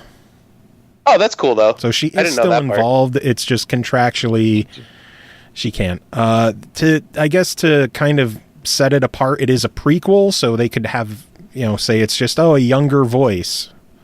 But okay. Right. I'm excited for it because Life is Strange was awesome. The fact that a Square Enix logo popped up and it wasn't an RPG just made my soul hurt. I thought you have to play the first Life is Strange, but I've heard nothing but great things about it. Yeah, I've heard a lot of good stuff too. Yeah, it is going to be a 3-episode prequel. Episode 1 releases August 31st, so that should be pretty good. Soon. Yeah. After that, they went into some Middle-earth Shadow of War gameplay footage. I want that fucking game. They talked about the expanded Nemesis system. They showed fortress assaults with orcs that you've dominated fighting with you. It looks batshit crazy. Yep, I need it. It came out, I believe, today that if you fail a mission in a game, the game goes on. Like, you don't get to retry the mission. Which I think is really cool. I can't wait for this game. The first one was absolute fire. It made me not want to ever play an Assassin's Creed game ever again. In my opinion. It might be better for your mental state then, because that story will never end. Yep. It's just like the gameplay elements of that are just so much more like you can tailor them a little bit more to how you want to play. The Nemesis system is seriously so fucking cool. Yeah, I'm excited for that one. And then after that, they went into something I think I'm even more excited for. Xbox Windows 10 exclusive world premiere, Ori and the Will of the Wisps. Oh, yeah! New Ori game. It looked, oh my god, it looks so good. Yep, I'm down for that one. Oh my god, I can't wait. CJ and No Pulse are having a bitch fit in the chat. I don't have my chat open. I'm actually laying on my floor right now. I said they need to just fucking get it over with. That's fair. And I love how I could just hear him typing away like, this motherfucker. Yeah, son of a bitch! I'm not gonna fucking say things during the show because that would interrupt the show. So I'm just fucking. And you guys are talking about a lot of stuff that I don't like. You don't care about Ori? You don't care about Ori? I haven't played the first one. You piece It's of not that I shit. don't care. It's that I still need to play the first before I play that one. So I played a small bit of the first one, but from what I did play, that alone was enough to make me say this game deserved a sequel. So I'm glad it got one. Yeah. Oh yeah. It's good. Then this happened yesterday, so this wasn't at the conference. I'm jumping out of order again, but it was announced that Ori is going to be a guest character in Rivals of Aether. What? Yeah. that's pretty. Dude, that's sick. Rivals of Aether DLC, motherfucking Ori. That is going to be nuts. That's awesome. That's something I didn't expect. After that, they went into a spiel about backward compatibility. Over 380 games are available now, but that's not all. Original Xbox games are coming to Xbox One later this year. Give me Jet Set Radio Future. Give it to me now. I'll just play that and Gun Valkyrie again. The GTA 3 and Vice City for me. The first game that was confirmed was Crimson Skies. Which, what the fuck? They even showed footage of it. How much better these games look for how old they are blew my mind. Yeah, man. Like, they look crisp. They look clean. I was very impressed. Even crazier, if you have an original Xbox console, you can system link it to an Xbox One to play. Shut the fuck up. Are you serious? At E3, they had a system link between all three Xbox consoles playing Crimson Skies together. What? Dude, that's so cool. Yeah. My biggest question is whether or not games that, because Xbox Live, the servers are gone. Yeah. Well, no, the servers are gone for the original Xbox. Mm-hmm. I asked Mike Ibarra, he was streaming Battlegrounds, actually. That's why I mentioned that he was probably a big reason the game showed up on Xbox. He's been ranting about it on Twitter. Is there a chance that games that have had their servers turned off might have new servers or reactivated servers? And he said it's possible. That's still something that's up in the air. Clearly, that's not an official statement. But it doesn't sound like it's completely off the table. Yeah, that's pretty awesome. Because from what I would think that they would just keep the servers off, and it's just like, dude, you do can realize only play locally, and wasn't Star Wars Battlefront on the original Xbox? It was. That's what people are joking that we'll have Battlefront 2 and Star Wars Battlefront. Battlefront 2 and Battlefront 2. That'd be hilarious, actually. Now you would really confuse your friends on your friends list. Oh yes. Like, which one do they play? It needs to happen. I was really hoping that there'd be more information on it, like Crimson Skies is not only the first game, but it's available now. Oh, that would have been nice. Oh my god! At least for preview members, that would have been really neat. They did say that it will work the same way as 360 games. So if you have a disc, you pop it in, it downloads the file. You still need the disc to play. Right. If you have any of the Xbox originals that were released on the 360. Because they did release a handful of games digitally that way. Yeah. Those will still work. That's cool. Yeah, I'm pretty excited about that. Well, that also makes it so that you'll be able to buy them. True. Right? Yeah. So I guess we'll see. We'll find out more as the year goes on. Do you not want to mention that they announced the second game? I was just getting to that, you dick. Okay. Well, I'm just making sure. Jumping out of order again, in an E3 Daily show 2 days later, they confirmed a second game, the original Fusion Frenzy. Fuck yes! And again, they showed footage of it, and it looked really goddamn good for what it... Like, the fact that it was a 10, 15-year-old game? That doesn't mean shit. Well, if you hook up an Xbox to your TV and look at that game... Yeah, but that game did not look bad originally. I'm just like everything looked crisp and clean. It looked really good. So it was surprising how much better it looked than I expected. I'm sure even if they didn't do much to it, it would still end up all right. I like that game. Do you think we'll be able to play Warriors on Xbox One X? That comes down to Rockstar.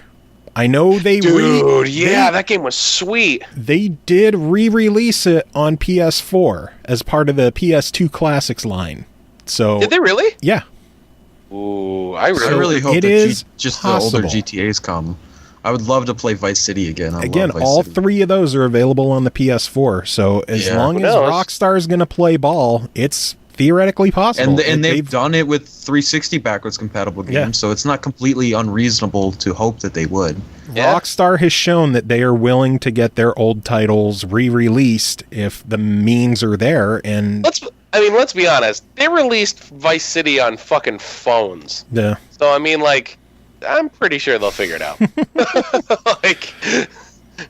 They'll make sure that happens. After the backward compatibility, they went into a spiel that a handful of Microsoft games, Gears of War 4, Forza Horizon 3, Killer Instinct, Minecraft, and Halo Wars are all going to be getting full 4K updates to the game.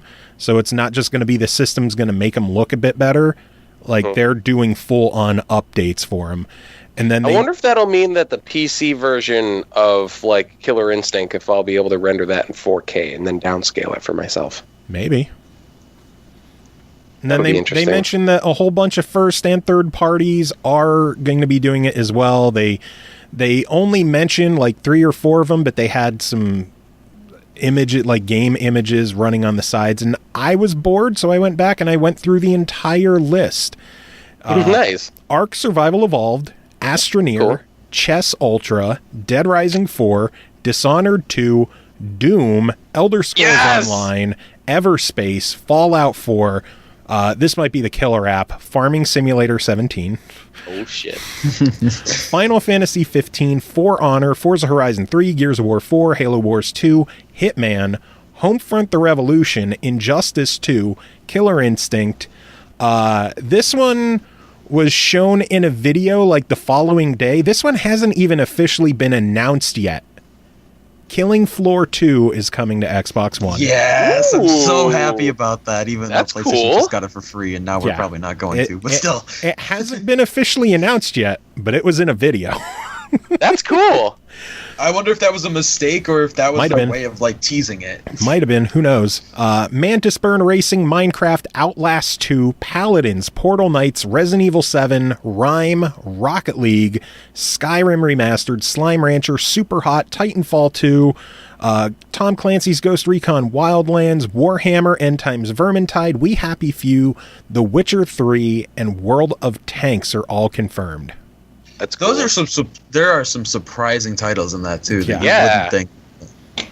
I would have never expected that from Vermintide. Well, Chess, fun that's actually a new title coming out later this month. Their whole thing with Chess Ultra is hyper realistic 4K visuals. Really? Yes. And so hopefully I'll have those guys on the show soon as well. So Are they trying to mimic I'm sitting at a chessboard on the top of the Alps? No, that kind of not stuff? really.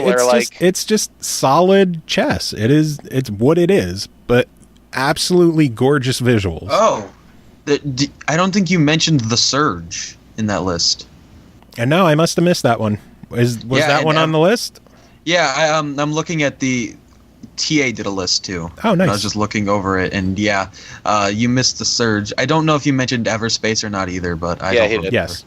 Yeah, at this point it's hard to remember. I did that list entirely on my own by rewinding the video and pausing it and writing it down. So if I miss something, sorry.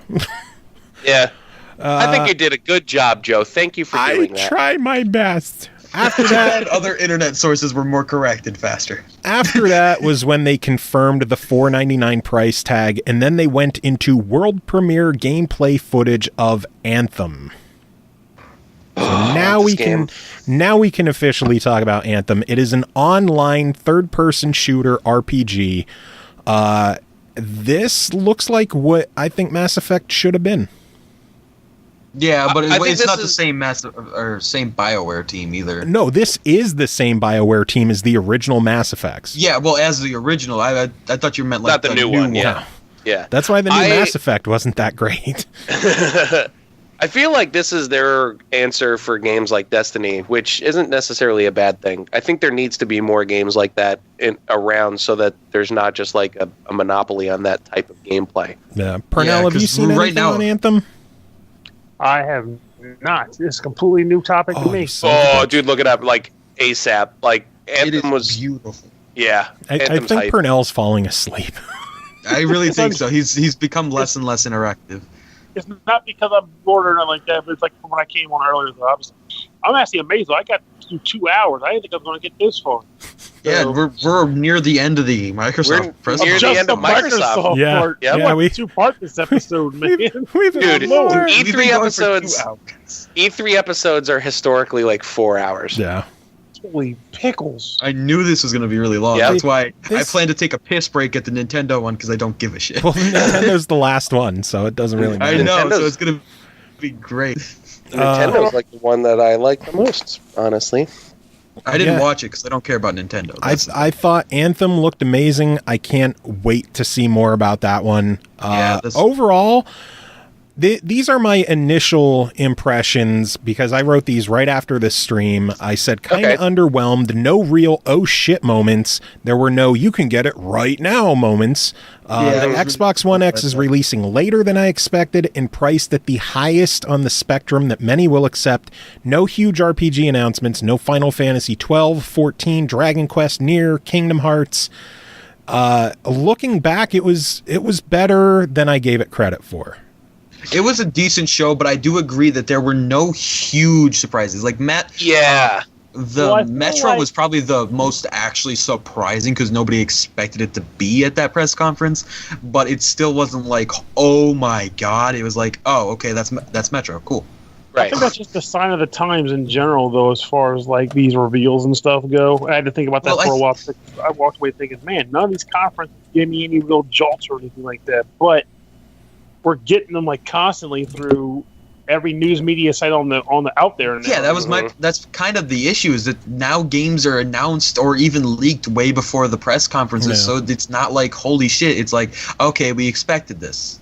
Yeah. I mean, I have to agree. Like, my initial reactions after the conference was done was like I was looking for that oh shit moment. I think the closest thing to that for me was the fact that they were announcing the original Xbox backwards compatibility. Yeah, but that was easily the biggest shocking. reaction of the night. right, and even But even then that, it was they just kind of like talked about it before. eventually, yeah, you kind of figured that would make its way into the into reality at some point. Yeah. That So- makes one of us because I didn't expect that shit for anything.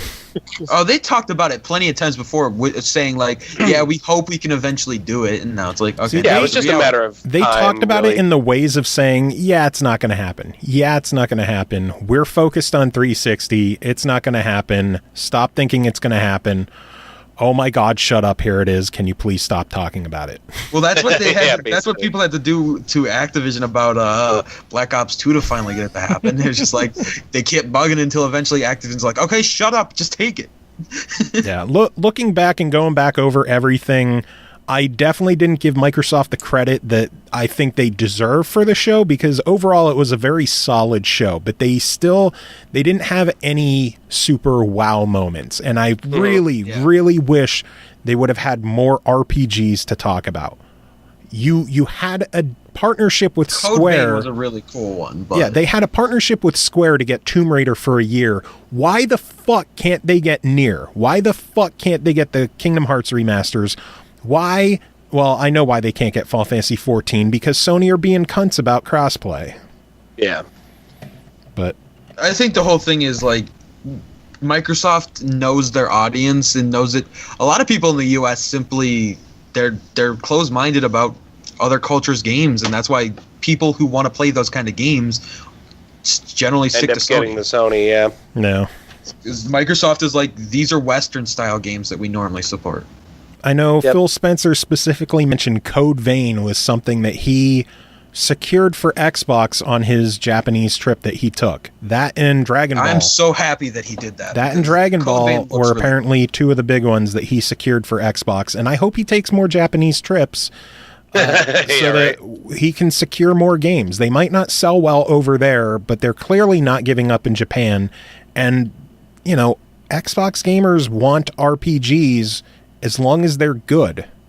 I think that I'm gonna legitimately buy Code Vein on day one, not only because it looks good, but because I want to show that there's support for the here.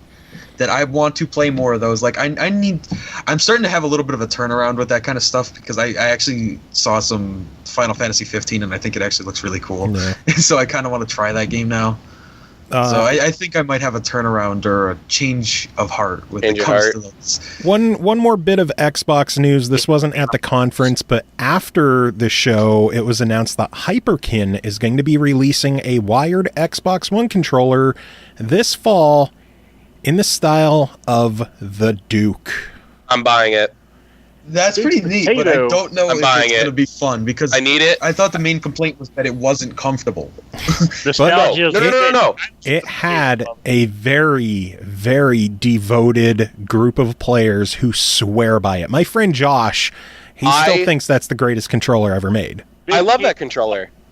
If you got big hands, it was perfect. Yep. Yeah. Dude, that was the one controller that fit in my hands better than any other controller that I ever had in my life. I cannot wait to buy one. Here's the downside. It has been confirmed that it will be, quote, very limited, and controllers will be individually numbered. I don't care. I need it.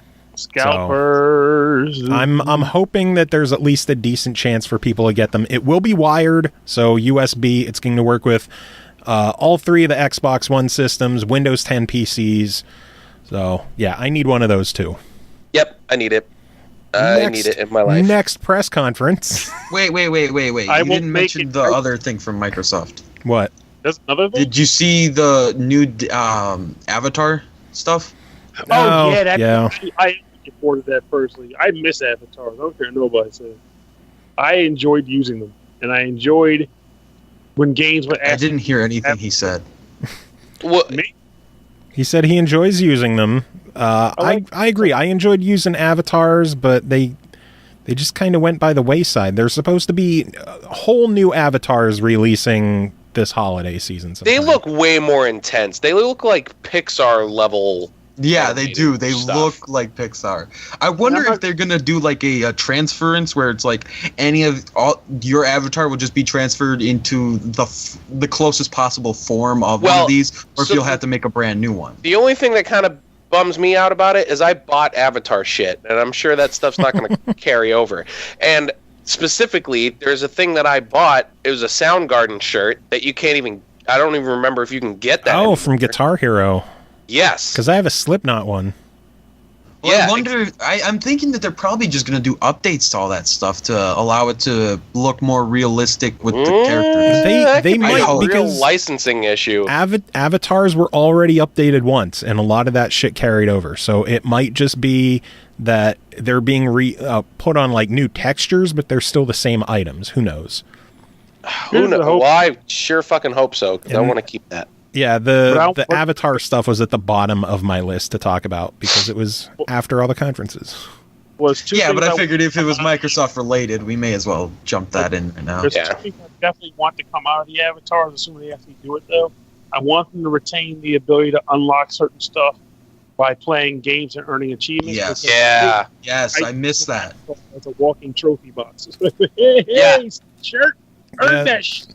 That'd be cool for them to bring back. I would like that. I guess if I'm skipping to the bottom of my list, the other final Xbox thing I have to talk about is during an Xbox Daily event, the developer of Path of Exile said he was able to get the game running in 4K at 60 frames per second within 2 hours of getting a Scorpio dev kit. Wow. Yeah, 2 hours. That's pretty amazing. So imagine how good they could get shit looking if they actually put time into it. Yep. That's insane. Like if that almost makes it like unexcusable for some games that are bigger to not do it. No. Yes, but again, you have to look at the assets of that game. The assets of that game are still relatively small. True.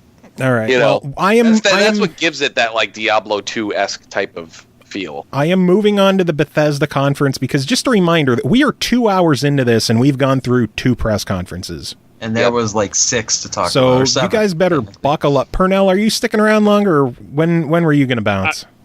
I was going to bounce an hour ago, so I definitely got to go. All right. Well, Pernell, we're going to let you go. We're going to pull you back at the end of the show and bring you in for a review that we clearly already recorded, and I'm not fooling anyone. So, I want to nap that one. Oh, wait a minute. so have yourself a good night, Pernell, and let's move on to Bethesda. Sound good? Let's Catch do you it. guys Yeah. later. Have fun. See you, dude. See ya, Pernell. Bethesda show kicked off with the video of the family, like Team Family members talking about like a recap of everything on the of like what's out now and what the family members that have worked on. It was touching. It was cute. The guy from Bethesda came out, and that was like the last time we would see him for the most part. Yeah, Exactly. This was a very video-heavy conference. It was based around Bethesda Land. It was like all 50 style graphics and narration. I thought it was a really cool vibe to it. I didn't like it. Really? I thought that it was really annoying, and that I preferred the standard of having devs come out and talk about their games rather than jumping in between using the Bethesda Land thing. I was okay with it. I thought it was nice to try something different at least. Right. It's a nice curveball. My gripe was how slowly it started because they kicked it off with a VR showcase. Like that was their big way to kick off the show. They showed off Doom VFR, virtual fucking reality, which looks cool. It looks awesome. And then I think it looks cool. Fallout 4 VR, but I wish they would have been later in the show, not the big lead off. My big issue with those VR games that they're doing is the fact that they just don't look as enjoyable as the actual controller versions. Like, I get that it's locomotion and they don't want people to get sick while playing it, because Doom especially, like, you would get almost anybody. I want to try that in VR so bad. But I think that it's just the way they do the whole teleportation thing is honestly just doesn't make it look fun. No. I don't want to have to teleport to locations. I want to be able to walk. Well, it all comes down to how well it's implemented, because I've done teleportation in games, and even No Pulse is saying you need to try it. I do want to. He says I need to try a VR game though. No. I I do want to try VR at some point. I'm going to. I mean, obviously it'll be sometime after the Xbox One X releases. I don't know if I'll wait and see if the X gets official support for VR before I try it out or not. I might just save up and get a Vive, because I'm not at this point. It would be just as expensive to buy a PlayStation 4 and the VR equipment and just get a Vive for your computer. Yeah. I've been thinking the same thing, man, honestly. But we'll see, dude. Just playing some of the PlayStation VR games over at your place, Joe. Like it's fun, man. It's an Even if the experience graphics, that's very hard to translate to description. man. Yeah, because you could watch videos of games and maybe the graphics aren't the best, but when you're sitting in a room and you're actually playing the game, it's like fun, a whole man. It's like a whole new reality, but virtually. Fuck you. Anyway, after the VR stuff, they somehow managed to go downhill by going into an ESO Morrowind video. It just released. Why do you have to? That's just like a weird advertisement. Yeah, that was weird. Get fucked. I don't Seriously, think that it looks get bad though. Fucked. It's weird. Like, why is that in this? It shouldn't have been part of the presentation, and it shouldn't have been this early, directly after VR, which was already a bad way to kick off the show. Yeah. I can understand holding all the big guns for the end, which is clearly what they did, but they could have started with something better. I don't know. After that, they talked about console mods, how more than 300 million mods have been downloaded on consoles. They start talking about the Bethesda Creation Club coming this summer to Skyrim and Fallout 4 on consoles, which are going to be like Bethesda approved mods, some made in-house, some made by mod creators. A lot of people are saying that these are going to be paid mods. The video that they showed had like an a special like Bethesda currency. It didn't have actual cash, so I don't know if this is going to be stuff you can earn in game and then use, or if they are going to be fully paid mods. I'm under the impression that it's similar to like Steam Workshop. Did you get that vibe at all or no? I don't. It seems like they're going to be official. The big difference between the console mods and the Creation Club mods is that these will allow you to get achievements. Yeah, which is the biggest that's actually thing. Because that was my thing, is like I want to play it on console with mods, but it's like, but I'm an achievement hunter, so I don't want my achievements being locked away. That was my biggest gripe with the mods, is like they're cool. I would love to have Thomas the Tank be my dragon, but I don't want to miss out on achievements because of that. Mm-hmm. Now, it's just not worth it. If I have to pay $2, but I could still have Thomas the Tank be in my game and get achievements, I guess I'm going to pay $2 for Thomas the Tank. I'm the asshole that this program is geared at, I guess. You're why microtransactions exist. How does that make you feel? And surprisingly, I do not own horse armor. Too. I never bought the horse armor. They went into an Elder Scrolls Legends segment. Elder Scrolls Legends is getting Skyrim content. Yeah, I actually originally had that written as Hearthstone, and I had to go back and change it. I understand why. Because they're all the same to me. So pointless. It's such a pointless game. I don't even know anybody that's actually excited about that. Savage. Yeah. After that, they showed a video for Skyrim on the Switch, which most people wouldn't be too excited. And then they showed some of the exclusive features.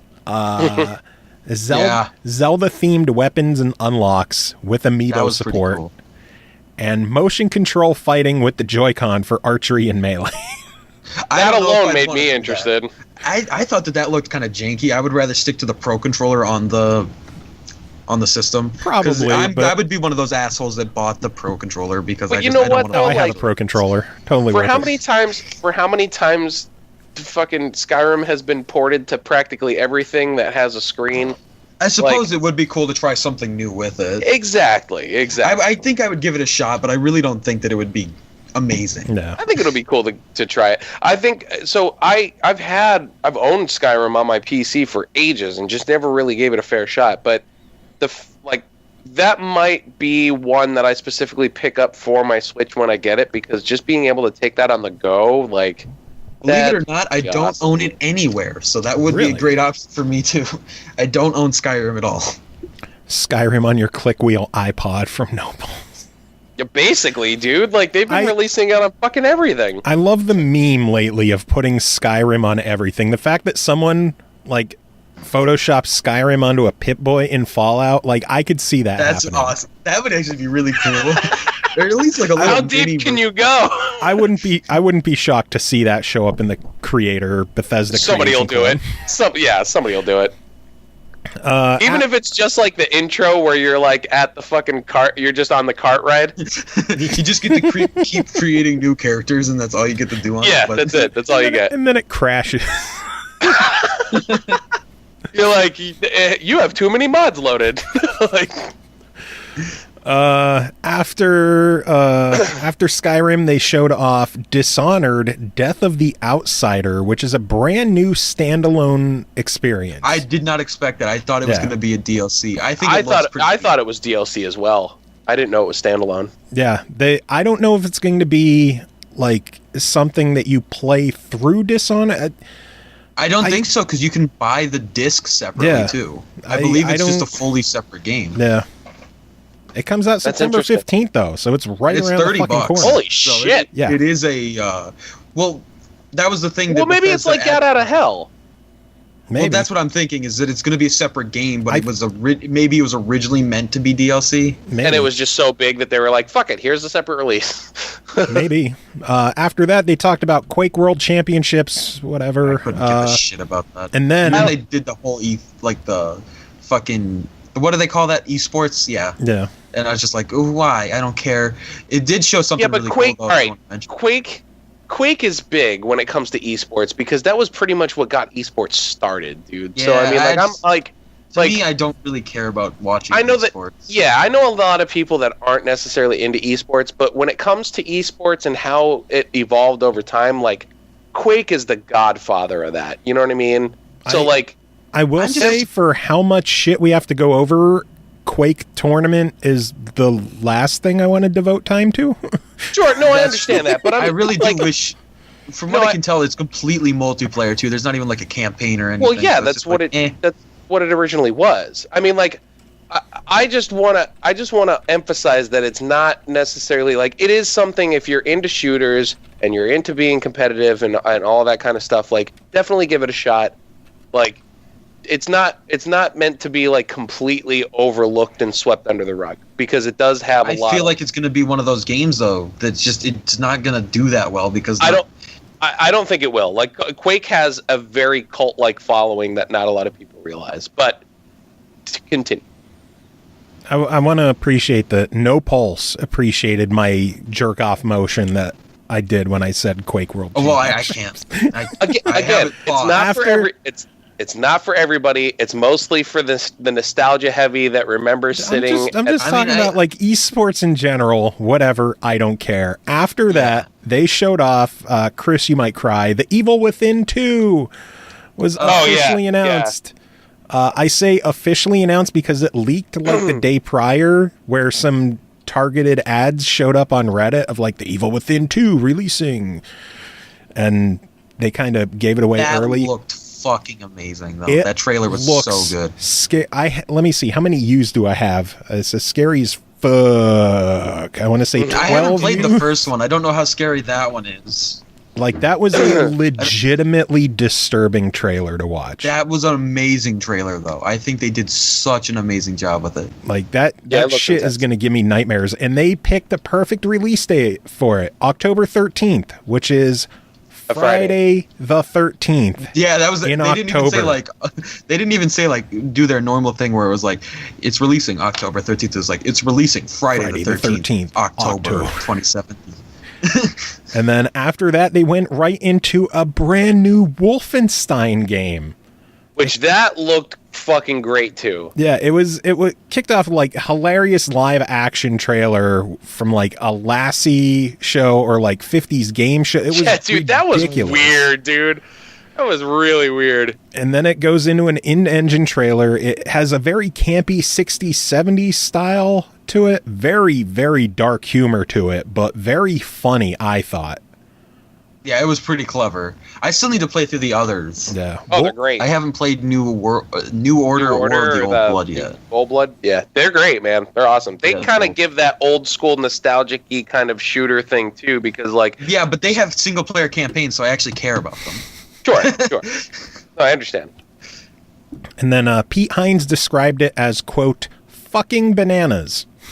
Yeah, he did say that multiple times. Which seems very accurate. It's called Wolfenstein 2, The New Colossus, and it releases in October 27th. So, yeah, because that was their whole deal, is like every single thing they wanted to have done this year. Everything, they set a reminder that everything they showed at their press conference is out this year. Not within a year, but by the end of 2017. So, new Evil Within, new Dishonored, new Wolfenstein, Elder Scrolls Morrowind is out. Quake. Skyrim on like 12 other platforms. Didn't they mention something about like some mobile stuff too? I don't know. Probably the Elder Scrolls Legends. The Legends, shit. yeah. Oh, that's what I'm thinking of. My bad. Quake did have a BJ Blazkowicz in it though. That was kind of. I tried him out. That was neat. Oh, you actually played it? I haven't played the game. And then Wolfenstein also has a collector edition with a BJ Blazkowicz action figure. It looks awesome. Overall, I gotta say though, Bethesda was the second most disappointing. Really? Like, I don't want to say disappointing because they're an indie. They're like, this is what, their second one now? Yeah, but this is their third, because they did it for Fallout 4 coming out. That's when they decided to do the big E3 thing, which was 2015. I thought they had a slow beginning with the VR stuff, Morrowind, and then like the Elder Scrolls Legends. But when they had back-to-back of like Skyrim on the Switch, Dishonored, Evil Within, Wolfenstein, I thought for a 45-minute show, it was short, it was sweet.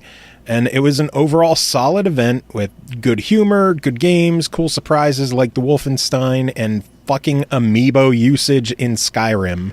Yeah. Dude, Dude, the thing for me is like, good. I thought it was really just boring up until they had Dishonored, which was really cool, and then they did the. But I'm not gonna. I probably won't buy that right away because I still haven't played the first or second Dishonored, and the only thing that really grabbed me was the Evil Within 2 and Wolfenstein, but that was both of those I had to wait until the very end, which I understand it's a big heavy hitter. They want to leave you off with that, but it's like that's all I cared about over a 40-minute show. It kind of was like, It wasn't as bad as EA. Still more than EA. Yeah, exactly. That's why I give it the second, maybe not most disappointing, but the second. I don't even want to say second to worst because it wasn't bad. It's just, it was my fourth or fifth favorite.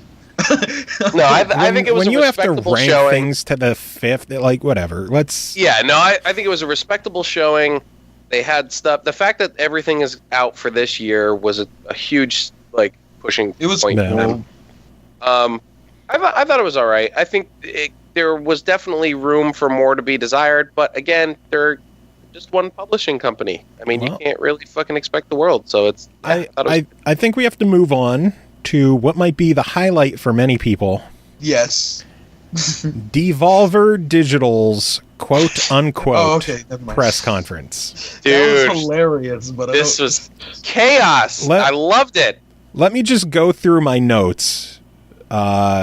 Super sarcastic, over-the-top mockery of E3 conferences. Words cannot describe it.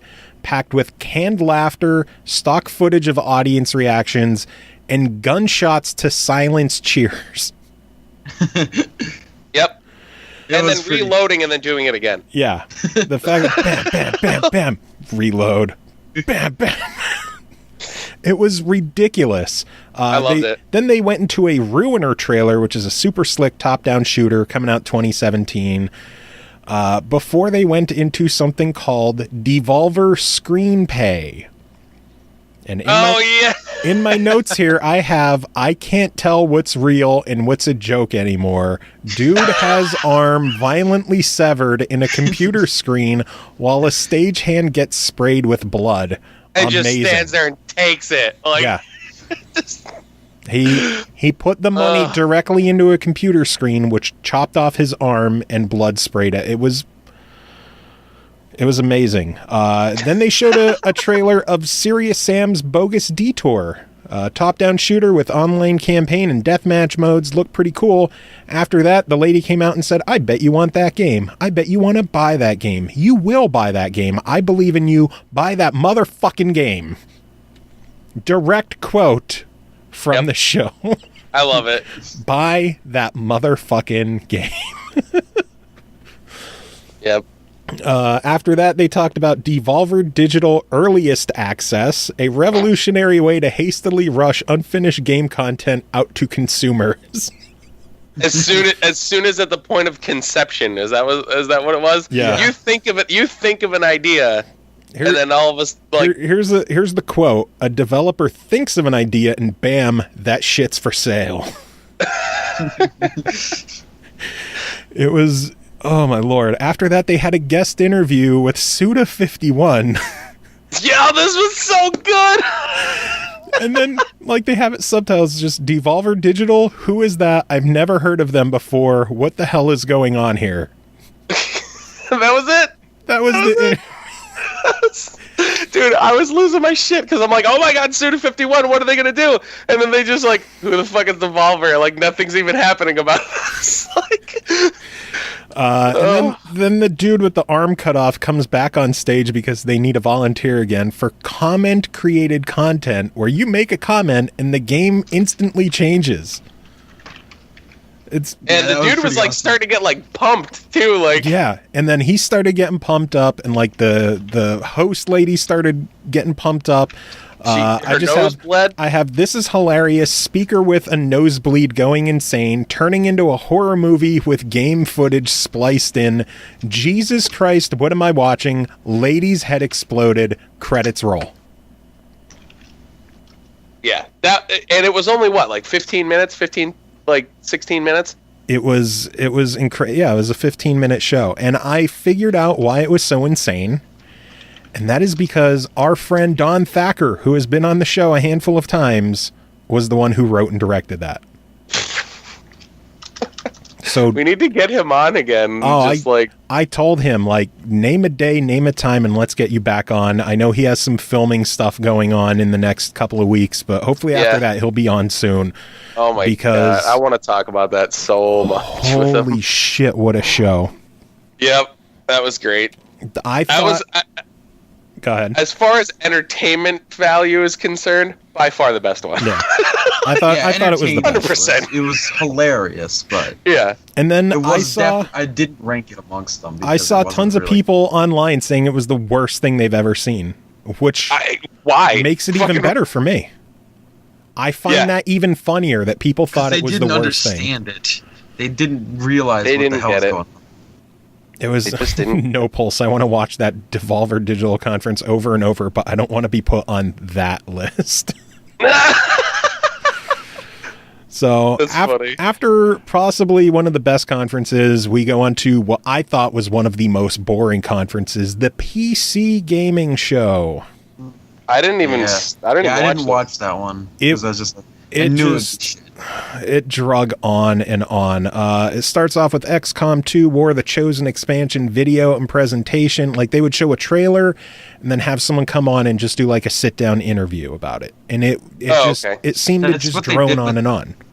That's what they've done the past couple of years too. Yeah. It's just like, that's why I don't watch it, because it's like, I want the devs to come out and talk about their games. I don't want them to talk about it for 15 minutes. Yeah. I want them to talk about it for like 2 or 3. Just give us a good idea and then leave. Yeah, so I'm gonna try to go through these quick. XCOM, the expansion releases August 29th on PC, Xbox, and PS4. An Ooblets trailer, 2018 on Steam and Xbox. BattleTech video and presentation. Mountain Blade 2 Bannerlord video and presentation, releasing September 28th. Shadowverse Wonderland Dreams trailer. An Intel hardware speech. My notes here, completely zoned out. I think Destiny 2 was talked about. Yeah, it's coming out in October for PC, apparently. That had to be 15-20 minutes of just talking about Intel hardware. Yeah, well, of course it was. That's a lot of what the PC gaming show is. Like 2 years ago, I watched it, and it was all AMD hardware. The game Secret Legend is now known as Tunic. A trailer was shown, and then a presentation on PlayerUnknown's Battlegrounds, Tripwire interactive presentation for Killing Floor 2 with a summer sideshow trailer, some new time-limited events going on.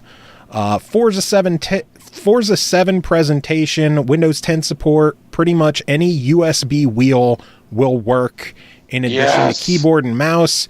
They claimed they even had the game playable with a Guitar Hero guitar after plugging in random USB stuff. Fuck yeah.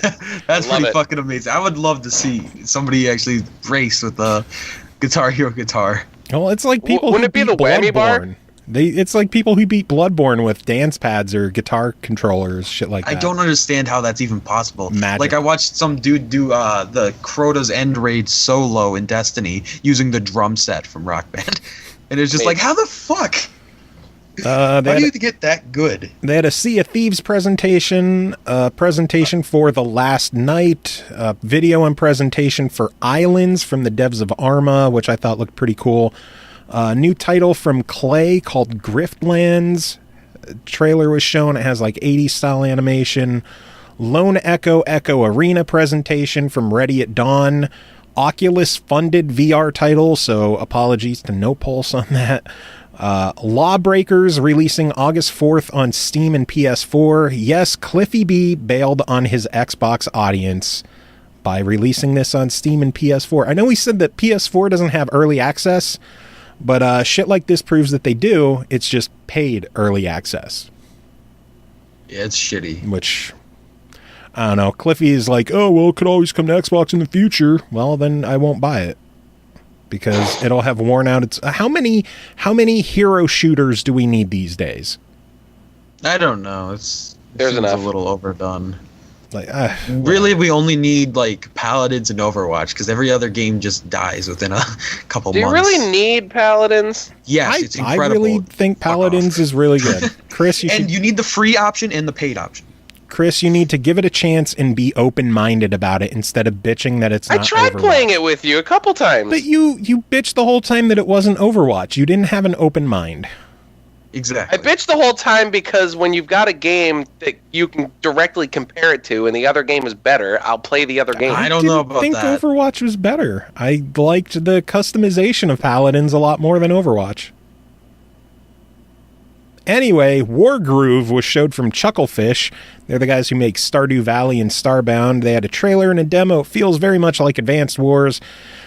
Presentation. You just piqued my interest. It's called Wargroove from Chucklefish. Wargroove? I will be honest, I remember very, very little of the PC gaming show because That's probably for the best. it was... Well, I didn't even watch it, so you Yeah. remember more than I did. Yeah, I didn't watch it either. They had a presentation for Shadow of War again, and then a final game from Microsoft Studios that the guy was like, I can't even say the name yet. They ran a trailer, Age of Empires Definitive Edition. That is yeah. actually fucking awesome because I loved Age of Empires 2. Fully remastered and recreated assets in 4K, new zoom levels, new and improved gameplay, Xbox Live multiplayer. Sadly, no mention of a console version, but I guess anything is possible. And hey, at least if it's on Windows 10, I can still get my achievements, so I'll be willing to play it. Truth. And then my wrap-up notes for this one. Show seemed to last forever. Lost my interest a number of times. Cool games, but zero means to keep my interest. Yeah, I haven't even heard of a lot of them either. I haven't heard a lot of them either. Yeah. After that was Ubisoft. Ubisoft kicked off with the Mario Rabbids crossover. Miyamoto took the fucking stage with a replica weapon from the game. Nintendo's getting everywhere, everywhere right now. So Mario plus Rabbids Kingdom Battle is the official game and title. Has been in the works for more than 3 years. Shame it got leaked before the show, huh? Yeah. They went into some gameplay footage, some kind of weird disc followed by Mario and two Rabbids dressed as Peach and Luigi. Grid-based strategy battle with cover elements. Very unique, can destroy cover as well. Baby's first XCOM. Yeah, I thought it looked really cool. I'm pretty excited about looks that. Neat. That I think it's really cool, and the dev is so proud of that. Did you see the whole thing of like he was actually like starting to cry over it, and it's just like, that's amazing. That's what made me want Unravel, is when that dude came out and he was so nervous and he was just so excited about the game, and that's what makes you want it. Is something when the devs that you are just actually believe emotional. in that much. So that went from something that everyone was like, this sounds like it's going to be the worst thing ever, to everyone like, this game looks fucking awesome. It does look really cool for a grid-based like almost strategy style game. It's like that's pretty neat. Yeah, I am very, very much hoping that GameStop up here didn't run out of pre-orders on the collector edition. Because apparently a lot of people are like, yeah, my GameStop had one to pre-order. Oh, wow. So that looks like it might be another very restricted collector edition. They need to stop doing that. They really do, because that pisses me off. I guess it does make it really a collector's edition, but still. Yeah. It's a scalper edition. They went into a trailer for Assassin's Creed Origins, and then they hyped up that they were going to do like 30 minutes of gameplay after the press event, which I did not stick around for. A trailer for The Crew 2. They're adding bikes, planes, and boats. I gotta say, I'm actually really interested in this one. I have to say, I'm going to keep a loose eye on that as well. Yeah. I haven't played the first, but I heard that it wasn't that great. But it's like, I love the idea of like dropping all of those different kinds of races. Like this is quite possibly one of the most unique racing games in the sense that you can do so many different kinds of races. Yeah. They showed off in-game footage of street racing, then they jumped to off-road driving with a motorcycle showing up. They switched to boat racing across oceans and rivers. They showed flying, including like between buildings and cities and the Golden Gate Bridge, which I wonder how many people are going to crash into buildings. Allah Akbar. Probably a lot. Oh my god, there's going to be so many memes about 9/11 now. No shit. And they said it's coming early 2018. So that's pretty neat that it's not too far off from right now.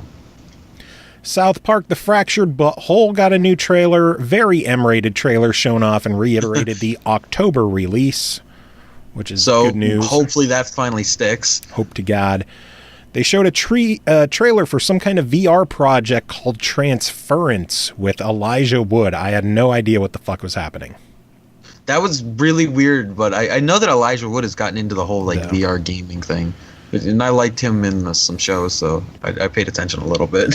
That is for spring 2018. After that was a new surprise from Ubisoft Singapore called Skull and Bones. Oh my god! It basically looks like a full game centered around the pirate battles from Black Flag. Yeah, they said that they built it off of the system from Black Flag for the pirates, and it looks very much like it was exactly that. It looks so good.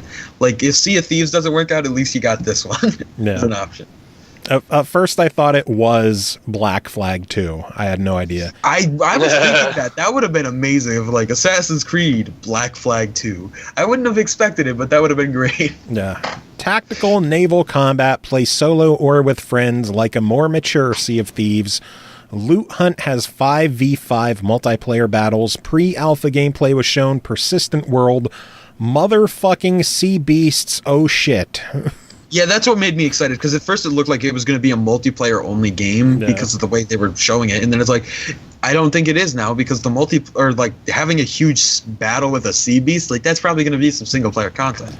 The beast under the water at the end was what really got my attention. That was fucking amazing. That looks like it's going to be horrifying. Like a giant that's the kind of thing kraken. Like, the game's not supposed to be scary, but just looking at the thing's going to be like, holy shit, how do I do this? Thalassophobia is real. That is slated for fall 2018, which I'm sure will get delayed. It's a little far away.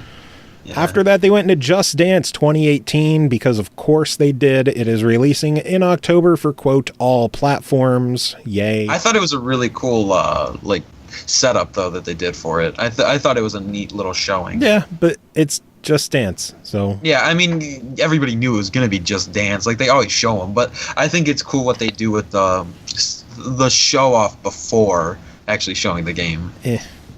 My give-a-shits are gone. South Park is coming to mobile in a game called South Park Phone Destroyer, which could be that seems pretty cool. I wonder if it's going to be. I'm interested in that. I don't know if it's going to be free to play or a paid game. I'm assuming free to play. I don't think they're going to. I don't think they're really going to do like the free to play with microtransactions, because South Park just completely shit on freemium in one of their episodes. Yeah, that's true. And they might not do that. If Trey and Matt are behind it like they've been with the other South Park games, I think this might be pay $10 or pay $5 and it's yours, and that's it. That would be better. I would totally get down with that. Coming 2017, and it seems very M-rated. They showed a trailer for Starlink Battle for Atlas, releasing fall 2018. On Xbox, PS4, PC, and Switch, which I thought was a neat surprise. They didn't actually show PC on that list. It was just they were just showing and only talked about Xbox One, PS4, and Nintendo Switch. Oh, maybe I'm wrong then. I can only do so much, so go fuck yourself. Well, I noticed that specifically because I was watching it with my dad, and he's a PC only gamer, so he's like, "This looks really cool." Oh wait, where's the PC? It's not showing it, and it normally shows it for all the stuff. It's just like, oh, weird. Oh, well. They showed a trailer for the first Steep expansion coming in December. It's going to be Olympic-themed with like 10 to 12 different events. Steep Road to the Olympics releases December 5th. That's soon, and that makes sense because it's in the winter season. There's going to be an Olympic video game content that's not Sega and Mario. It is pretty cool. After that, they went into a Far Cry 5 presentation. That game looks so fucking good. Yeah, they showed gameplay footage. They showed hired guns that can help you, attack dogs that can help you, attack pilots, online co-op. It looks crazy. That game looks so good.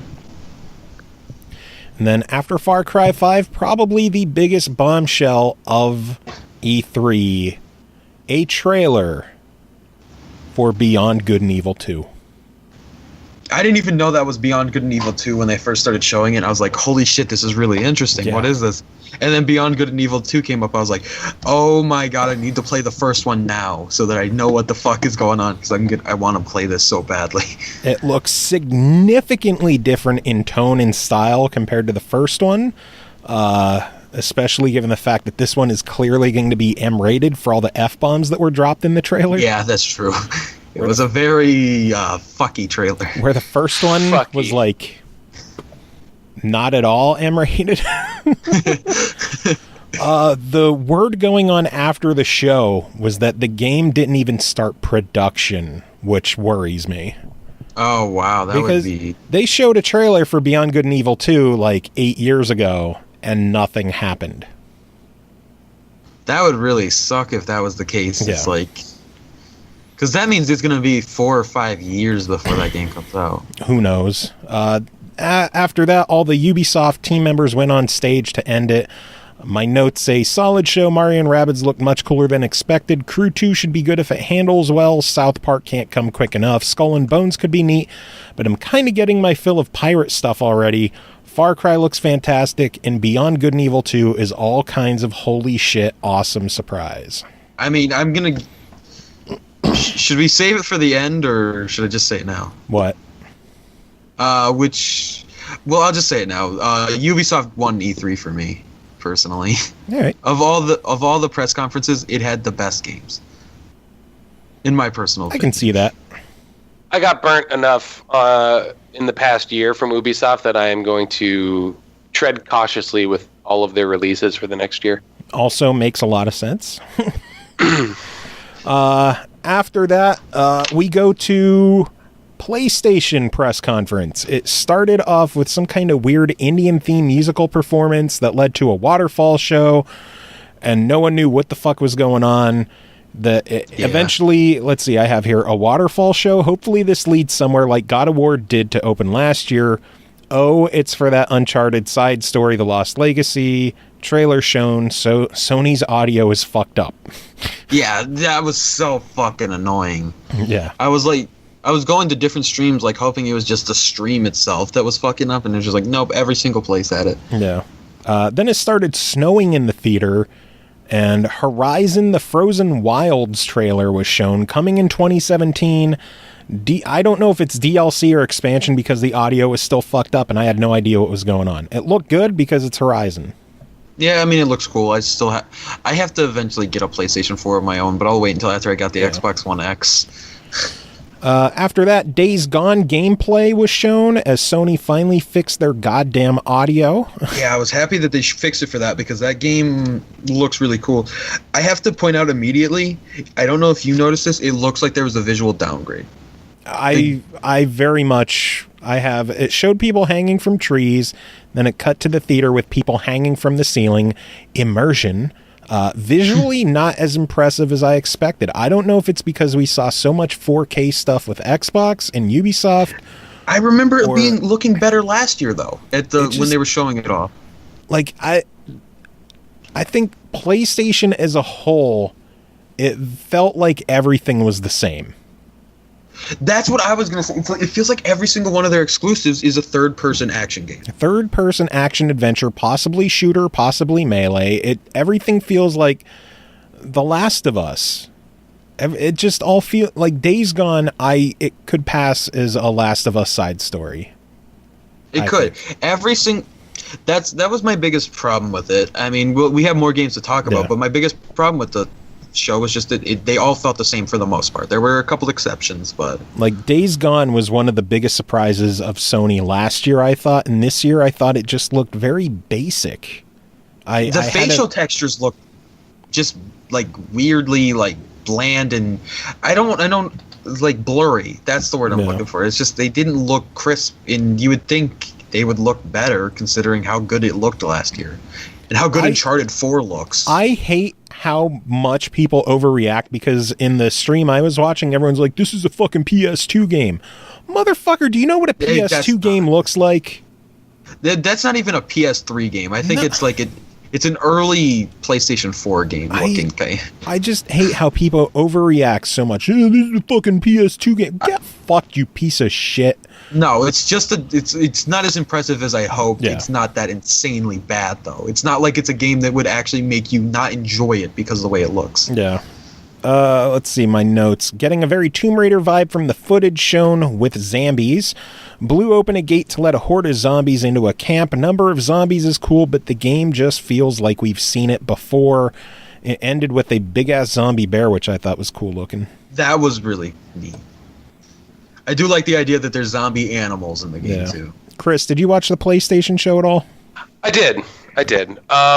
I mean, you guys are pretty much covering there's really not much else that I can really add in. I thought the trailer looked cool, but like you said, I mean, most of the stuff we kind of already saw before, so I'm just like, other than blowing that door open and then the zombies coming in and fucking tearing the people apart. I do think that was cool that you could use those to your advantage. Right.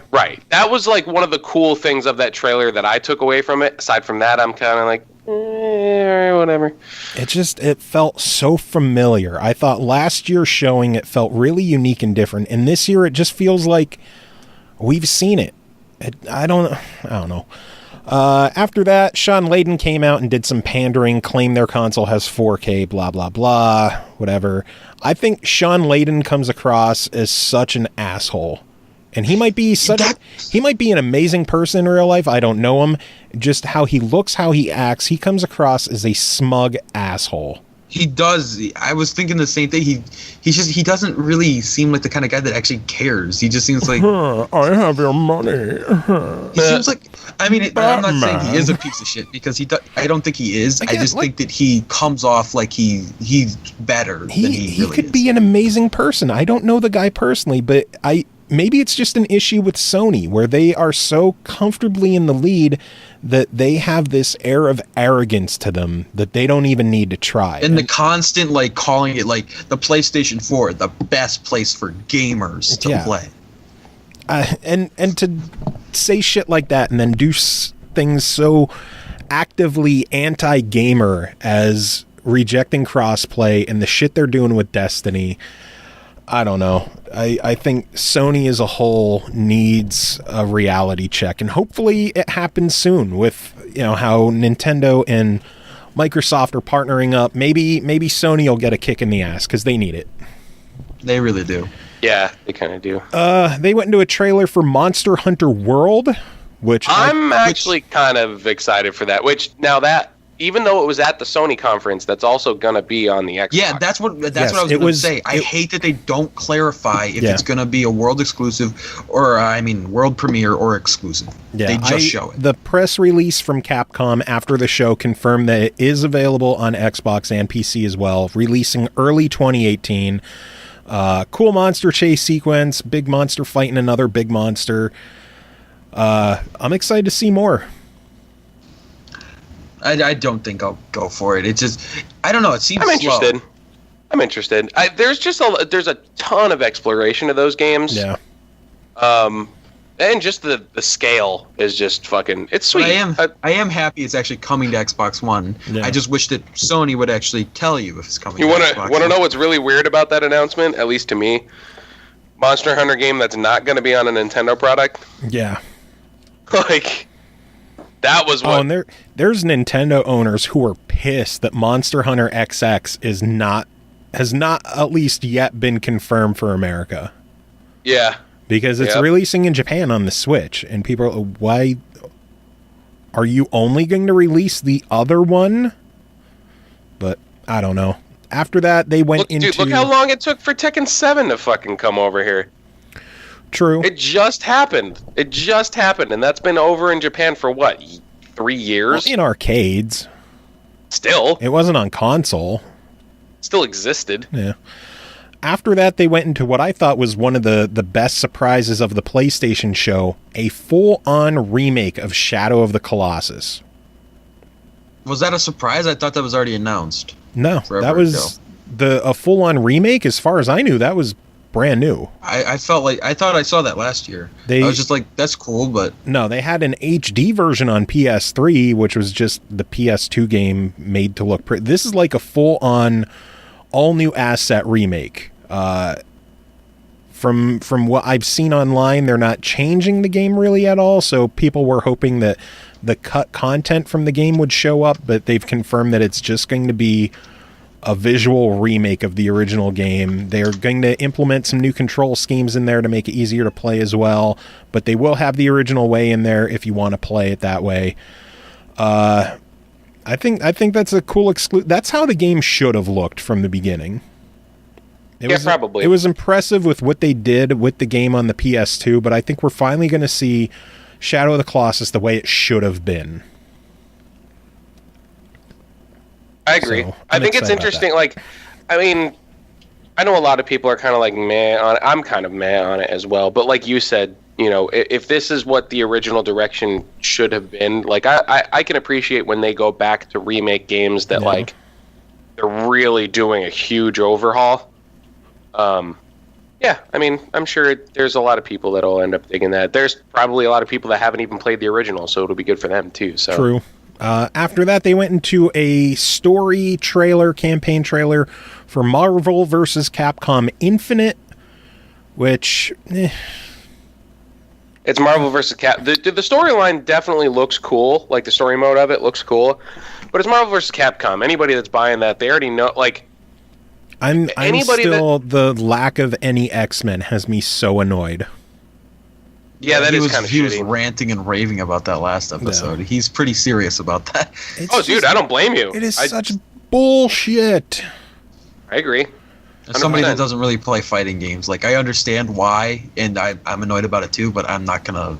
I'm not gonna buy it either way. So the people that's directed to are gonna they're gonna or they're not gonna buy it. Yeah. Like that's just straight up how it works. So I thought it was hilarious that the Nathan Spencer from Bionic Commando that's in the game is still the shitty Spencer from the reboot, like that god awful Bionic Commando reboot they did on 360 and PS3. Oh yeah, Rearmed or whatever. Was that it? No, like this is the 3D one, not the remake of the port of the original. Like this is with like the my wife is my arm, just. Ugh, it was so generic and shitty, and it's still the same fucking Spencer in this one. And then they said that the demo is out. No, you could get the demo now. It's also on Xbox right now, so it's not even that big of a deal. They went into a trailer for Call of Duty World War II. I said that this is time for me to check out and take a nap. I think that I won't buy it at $60 because I'm only interested in the campaign anyway, which will be like 6 hours. But still, I think that the first time in a while, like a Call of Duty trailers actually kind of interest me because I fucking hated the stupid jumping system, which is why I stopped buying them. But I think a World War II game in the campaign could be pretty interesting. I'm not really interested in multiplayer anymore. That's not my thing anymore. But I don't know. After that, they went into a showcase for PlayStation VR. They started with a Skyrim VR trailer. I thought the archery looked kind of wonky in there. It looked awful. No clue how well it'll control. They did a trailer called Star Child from Game Trust. It looked to be a 2D plane platformer. Why is this in VR? That's what I was going to ask. I was like, couldn't this just work in a normal sense? Like, why do you have to have VR for this? No, they showed the Inpatient from Supermassive Games, the people really who did Until Dawn, a trailer. I wrote down Final Fantasy 15 VR is still a thing apparently. VR fishing motherfucker called Monster of the Deep, September 27 release. God damn it! Why is that? Made me laugh so Final hard. Fantasy fishing for PlayStation VR. Sony's making it really hard for me to really enjoy being a VR owner. Like I want to put so much more use in the thing, but the games coming out lately have all been pretty generic, and I don't think this showcase did much to make me excited. I thought the Inpatient looked really neat. I think that one looks cool. It's definitely something you've seen. Yeah, that's true. But it's definitely something you've seen before, but it's something that I think they could still do well. Yeah. With the whole, like, mental hospital thing. After that was called Bravo Team, also from Supermassive Games. So I guess they're PSVR fans. It just looked like a generic military VR shooter, and I wasn't sold on that one either. Yeah, that one, like, it looked cooler. I think last year they showed it as well, and it looked better than it did this year. No. And then a trailer for a game called Moss, a cute mouse action RPG. Another one that just didn't feel like a VR game. Yeah, I know. That's like, I think that there was at least a little bit more VR to it. If I remember right, there was ways that you could, like, interact with the character. Possibly. I'm hoping to set up an interview with the people behind that, so if that works out, we'll be able to find out what the VR is all about in that one. That was the end of the VR showcase. They went into a trailer for God of War. I have looks good, looks violent. I still hate that a little kid is there. Kids ruin everything. He's going to get Kratos killed. I think it's cool that he's taking on the mentorship of a kid.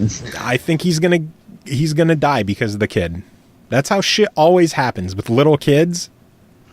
It's possible, but it's also possible that it's going to get really dark and sad and the kid gets killed. The kid's going to get Maybe killed. they both die. And then that would be fucked up. The kid gets Kratos killed, and then it's going to be like 20 years later.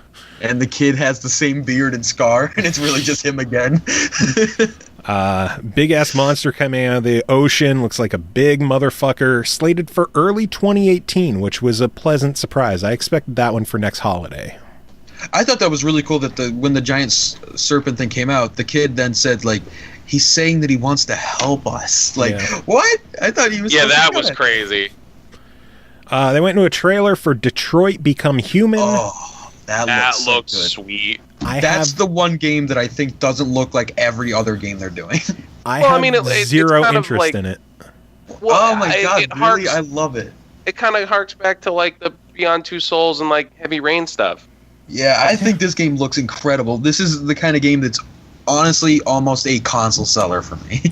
This game looks incredible. I guess it doesn't help that I've never been a David Cage fan. So this one, I didn't think it impressed me last year. It did nothing more for me this year. I loved it last year. I loved it this year. Well, more props. You don't like QTEs either. No, QuickTime events should have died. It seems like this game is gonna be. That's full of them. It's a David Cage game. It's going to be nothing but QuickTime events. Yes, well, that's what I was going to say. It looks like a Telltale style game. But that's the beauty of it. Like, you play the game and don't do the QuickTime events. Jason! Let them fail miserably. Jason! I love this because it's like, this is the kind of game that I could, just like I'm doing with the Telltale games now, where I'm playing them after work because I'm too tired to play a full-on game. But I can enjoy a story that's relaxing and still entertaining. And I like the idea of it having a lot of different. I hope that it could go down a lot of different ways than your typical your Telltale games, though. Because I haven't played a game that's by, what did you say his name was? Like David something? David Cage. Yeah, I've never actually played any of those games because they're all like PlayStation exclusives. Yeah, Mm-hmm. except for Indigo. Indigo Prophecy. I haven't played that either, so it's like, I have no idea what to expect from these, but I'm hoping it's a longer one considering. Well, maybe Indigo Prophecy will be playable on Xbox One because of backward compatibility with the original Xbox. That'd be fun. Who knows? Oh, that would. Oh, okay, that's an original X. Wow. Oh, it's old. And Chris, I know we make the Press X to Jason joke a lot, but you've seen the glitch, the Sean video, right? Oh, yes. If people don't know what we're talking about, go onto YouTube and search for, what would it be like? The heavy rain Sean glitch. Yeah, probably. Just like, be warned that it's spoilers for the end of the game. Technically spoilers, but is probably one of the funniest glitch videos I've ever seen. Yep, it's great. So track that down. But even that game, like, that was one of those games that I didn't think that I was going to enjoy as much as I did. You know what I mean? I'm not get into them. Well, it really is just it's a different experience. Like, it's almost like, I liked the idea of essentially like almost like watching a movie, but it was semi like interactive. Oh, I totally get why people like him. It's just David Cage has never done it for me, so I still don't care about Detroit. And I think that this is cool because it's not a fucking third-person action game. True. It's something different. It's a third-person QuickTime event game. It really comes down to, like, they really hammered home the fact that, like, there's, like, a bajillion different paths that you can kind of go down. Yeah. And that's what interests me about it. Like, I want to know how varied, like, the decisions I'm making are really going to change the outcome of the game. That's cool, too, because, I mean, as much as I love Telltale games, I do have the issue that although there's minor choices in the games, they ultimately almost exactly. And I'm trying to remember back to even just like, you know, games like fucking Chrono Trigger. Like, how many different endings were in that, you know? Yeah, but those, like, all but one of those were in the New Game Plus. Sure, but you know what I'm saying? Like, I can appreciate games that, like, you think that you know the ending, but then you go back and you play it again, and then you're getting something completely fucking different, you know? Speaking of games where you think you know what you're expecting, but you get something completely different, the next game they showed was Destiny 2. Where they showed a trailer for that, and Xbox gamers might think they're getting a full game when they get it, but they showed off what is exclusive to PlayStation for minimum a full year, where they are getting exclusive gear, exclusive ship, exclusive weapon, exclusive PvP map, and an exclusive strike, all for a year. The strike is what pisses me off. I couldn't give a shit about the rest, but the strike is like, that's an actual part of single player, or, well, not single player, but, you know, the main core of PvE the game. content. So, once again, fuck them. I'm not going to buy Destiny 2, and Bungie and Activision could get fucked. I just hate how much Bungie's betrayed the people that were the initial fans of them. To be fair, it's Activision who did the betrayal. It's definitely Activision. Yeah, I mean, Activision. I really wish that they wouldn't have went to Activision. Should have went to EA. Would have been a broken game, but at least it would have been like everybody gets. Anyway, the less we talk about Destiny, the better, because after that, they went into something which I think legitimately looks really good. Spider-Man trailer. It looks great, but I still think Spider-Man being a console exclusive is fucking stupid. Yeah, I don't like that. But I do like it. But of course it's Insomniac, so unless Xbox gets to it first, PlayStation's going to get exclusivity out of it anyway. It's not because of being Insomniac. It's because of Marvel's and Sony getting a deal, but still, like, Insomniac, no matter what they're making, the only thing we ever got from them was Sunset Overdrive because Sony didn't want it. And Fuse. So Microsoft got it. We got Fuse. Oh, yeah. I forgot that Fuse is by EA. Yeah, exactly. It wasn't Sony publishing it. Yeah, they had a rooftop fight followed by a helicopter chase sequence through the city. I thought it looked great, but oh my god, there were way too many QuickTime events.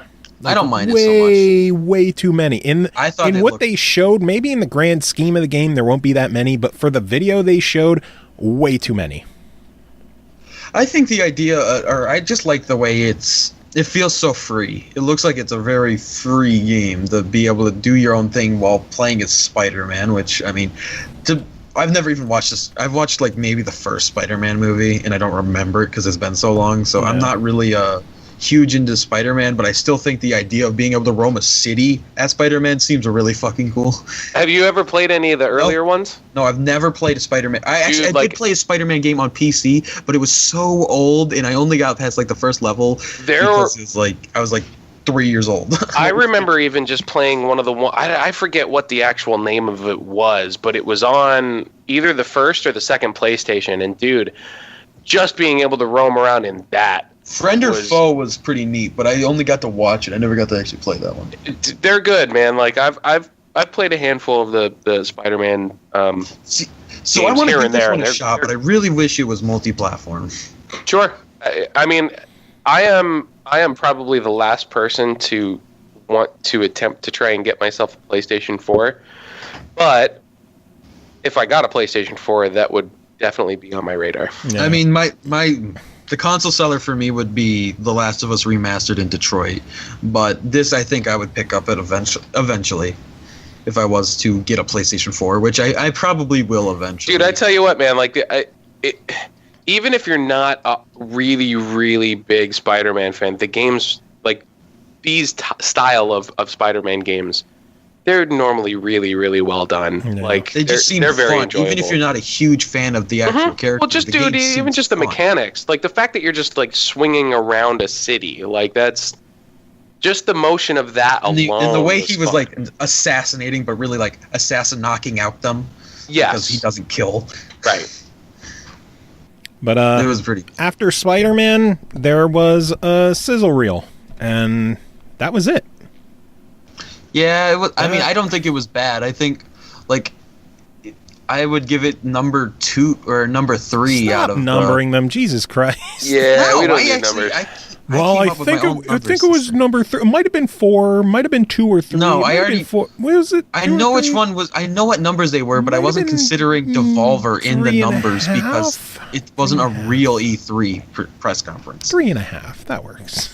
My notes I just have very short compared to what was expected. Incredibly lackluster showing from Sony, and they had the opportunity to absolutely crush Xbox with this event. They played it way too safe. No real Yeah, they big did. surprises, barring the Horizon expansion and a Shadow of the Colossus remake.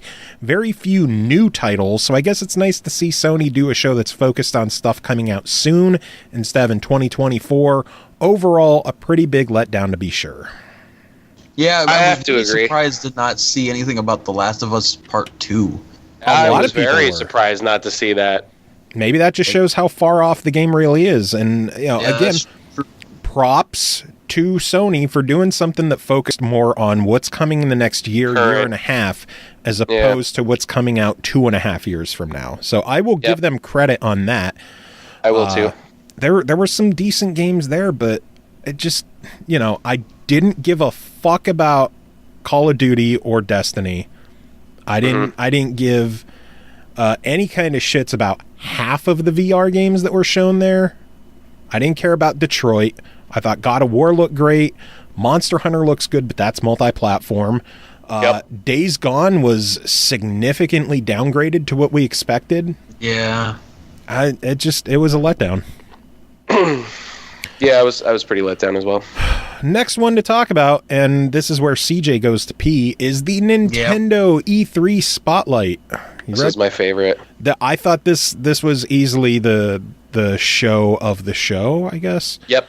I agree. They kicked it off with the sizzle reel showing off gameplay footage of ARMS, Rocket League, Pokken Tournament, FIFA, and Splatoon 2. Can I stop you there quick? Sure. The fact that they showed gameplay of Rocket League before they technically announced it was so fucking ballsy. Because I watched that happen, I was like, shut the fuck up, when did that happen? Like, what did, like, is this real? Like, what is... Rocket League with ballsy. Ha ha! I get what you... So Reggie came out. Yep. He had a fun little speech that games are fun and a battle and a journey, an odyssey. Gee, where are they going with that? Instead of going into Mario Odyssey, they kicked it off with a trailer for Xenoblade Chronicles 2. Massive areas, looks gorgeous. I'm not a Xenoblade guy, so that's all you. Yeah. I thought it was funny that in this trailer, female character with a very skimpy outfit and massive boobs. I wonder how much Nintendo's going to censor that for the US release. Did they do that? Historically? They've done it with some game. They've toned down risque stuff. But I wonder if they're going to do anything, because they didn't alter the trailer at all. Right. And then they confirmed holiday 2017 release. I don't know how firm that is. It seems so early still for that, but that'd be amazing if it is. They went into a first look for Kirby. Apparently, Dude, I'm just pumped on called that. Kirby. I'm pumped on that. New 2D platformer with up to 4 players, including AI companion. So if you don't have friends, it's okay. I'll be using that AI, John. And then that just has a generic 2018 release. No early, no late, no spring, no fall, just 2018. Sometime next year. They had a quote-unquote special announcement from the Pokemon Company talking about Pokken Tournament, which we already knew about. And then at the end, he's like, oh, yeah, we're working on a core Pokemon game for the Switch. Yeah, that Just I mean, so that's, fucking casually, like, oh yeah, we're doing this. oh yeah. But by the way, that one thing that is guaranteed to make us millions and millions and millions and millions of dollars. That's the in case of like bankruptcy, break glass. Yeah, we're just gonna do that. He did specify, or he did clarify that it may not be out for over a year. So, but it's in development. It's at least they confirm that, hey, this shit is happening. Yep. So save your money.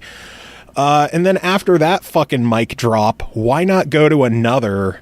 Metroid Prime 4 is happening. Dude, what the like out of nowhere, completely out of nowhere. No footage, no date. They just showed the number 4. And I'm like, Fantastic 4? What the fuck is this? And then I heard the music, and I'm like, oh shit, this is happening. Yeah. And then the logo popped up. Metroid Prime 4. It is not being done by Retro Studios. You think that's bad? I don't know. It's apparently the director of the Metroid series with a whole new team. So I guess we'll see. It's a new fucking Metroid game. Motherfucking Metroid. Oh my god. And it's not Federation Force. Yeah. Yeah. And that's not even the last of the Metroid news, and we'll get there in a few minutes, but they showed a new trailer for a game called Yoshi. So they have Kirby and Yoshi. It had a very real-world feel to it, while the visuals were still very much like cartoonish, but in a real world. Yeah, sort of. Yeah, it looked kind of neat. I mean, obviously, like any first-party Nintendo game that is like a platformer is bound to do well. No. I thought it had a cool visual style. Yoshi still looked like he was a Yarn style character, but in a more real world. It was interesting. Gonna have 2-player co-op, and again, just listed for a generic 2018. Nothing wrong with that. It's still a game that I would be interested in. A just kind of like animated style trailer for Fire Emblem Warriors. No gameplay shown, sadly, but they did confirm fall 2017. So there's something else we'll be playing in a few months. There you go. Anuma was on to talk about Legend of Zelda and the fact that Zelda items are in Skyrim, which, again, it's just amazing. Then they showed off some trailers for the new Zelda DLC. June 30th is going to be the first expansion for Zelda, including the Trial of the Sword, Hero Path mode, new armor, Master mode, and then Expansion Pass 2, the Champion's Ballad, is going to be releasing this holiday, and it showed all the different champions from the 4 races in the game that maybe you're going to get to play as them? I don't know. That'd be cool. Very vague. They did confirm that the 4 champions, the Goron champion, the Zora champion, the Rito, and the Gerudo champions, I don't know their names, I'm not going to look them up, That's all fine. getting amiibo. That's cool. I'm assuming they're probably going to do a pack, maybe? I have no idea. I don't know if they're going to do a 4-pack. I've seen... I mean, they've done 3 packs. Like, I don't think they're going to go 4, though. I think they're going to be sold separately, $16 each. Which is what they've been doing with Zelda. So, yeah. Except for the I still don't own an amiibo yet. You should. I have way too many. After that, they showed a new trailer, or I don't know if it was new or just a trailer for Mario and Rabbids Kingdom Battle. August 29th release date. So not only has it been confirmed as real, it's also coming out in August. Really soon. Which is pretty awesome. Yeah. And then they went into one of the other big things that people have been talking about, Rocket League trailer. My fucking God. I need a Switch, like now. Holiday 2017. Really. Yep. It is going to include Mario-themed hats and exclusive new cars. Mm-hmm. So, well, they didn't say cars, plural, did they? I thought they did. I thought there was only one. Maybe we'll just see some like Mario like a fucking Mario Kart in there or something. You know, there's a lot of people saying like, well, yeah, maybe it'll be a Mario Kart. Let's be honest, like it's probably going to be an F-Zero car. Oh, that'd be amazing. Oh my god. Like that's the only one that makes sense to me. Except they don't have wheels. They could put wheels on them. Or they could just float. Or they could float. Or they could float. And then, maybe it'll be the first hover car. And then they confirmed that Minecraft isn't alone, and Rocket League is getting cross-platform play between the Switch, Steam, and Xbox. Yeah. So PlayStation gamers are just gonna be all by them lonesome. Well, they still get the match with Steam players, but. And in my notes here, I said, confirmed later on Rocket League blog that it'll be Switch, Steam, Xbox crossplay, Sony are twats. My official notes. Oh, and there was one more thing that was confirmed with the Switch version. This is really nitpicky for the people that really do play Rocket League, but like, it's a big deal. Okay. Offline. Ooh. Okay. So the fact that you can even just go in, do like the training like things, so like just being able to pop, like just take your Switch on the go and be able to do like the custom like download the custom training maps. Yeah. And then just like run through those playlists for practice. Well, I guess the fact that it's a portable and you won't always have internet kind of led to that being a necessity. Yeah. Yeah, and that means technically you can still play exhibition matches like with it'll have AI. Then. It'll also have AI. Good stuff. That's pretty cool. Final thing that they showed was a new trailer for Super Mario Odyssey. They showed a bunch of different hats and locales. The fact that there's like a Mexico-styled area with him wearing a sombrero had me laughing my ass off. Yeah, apparently some people are finding that pretty offensive too. God, these people are fucking retarded. So there was an extended gameplay thing afterwards in the Treehouse event that I watched. I love the fact that we're talking about people getting offended and you call them retarded. Well, yeah, fuck them. They can't great. take a joke. It's a figure of speech. Like, just get the fuck over yourselves. Like, stop being an idiot. So it's so gay.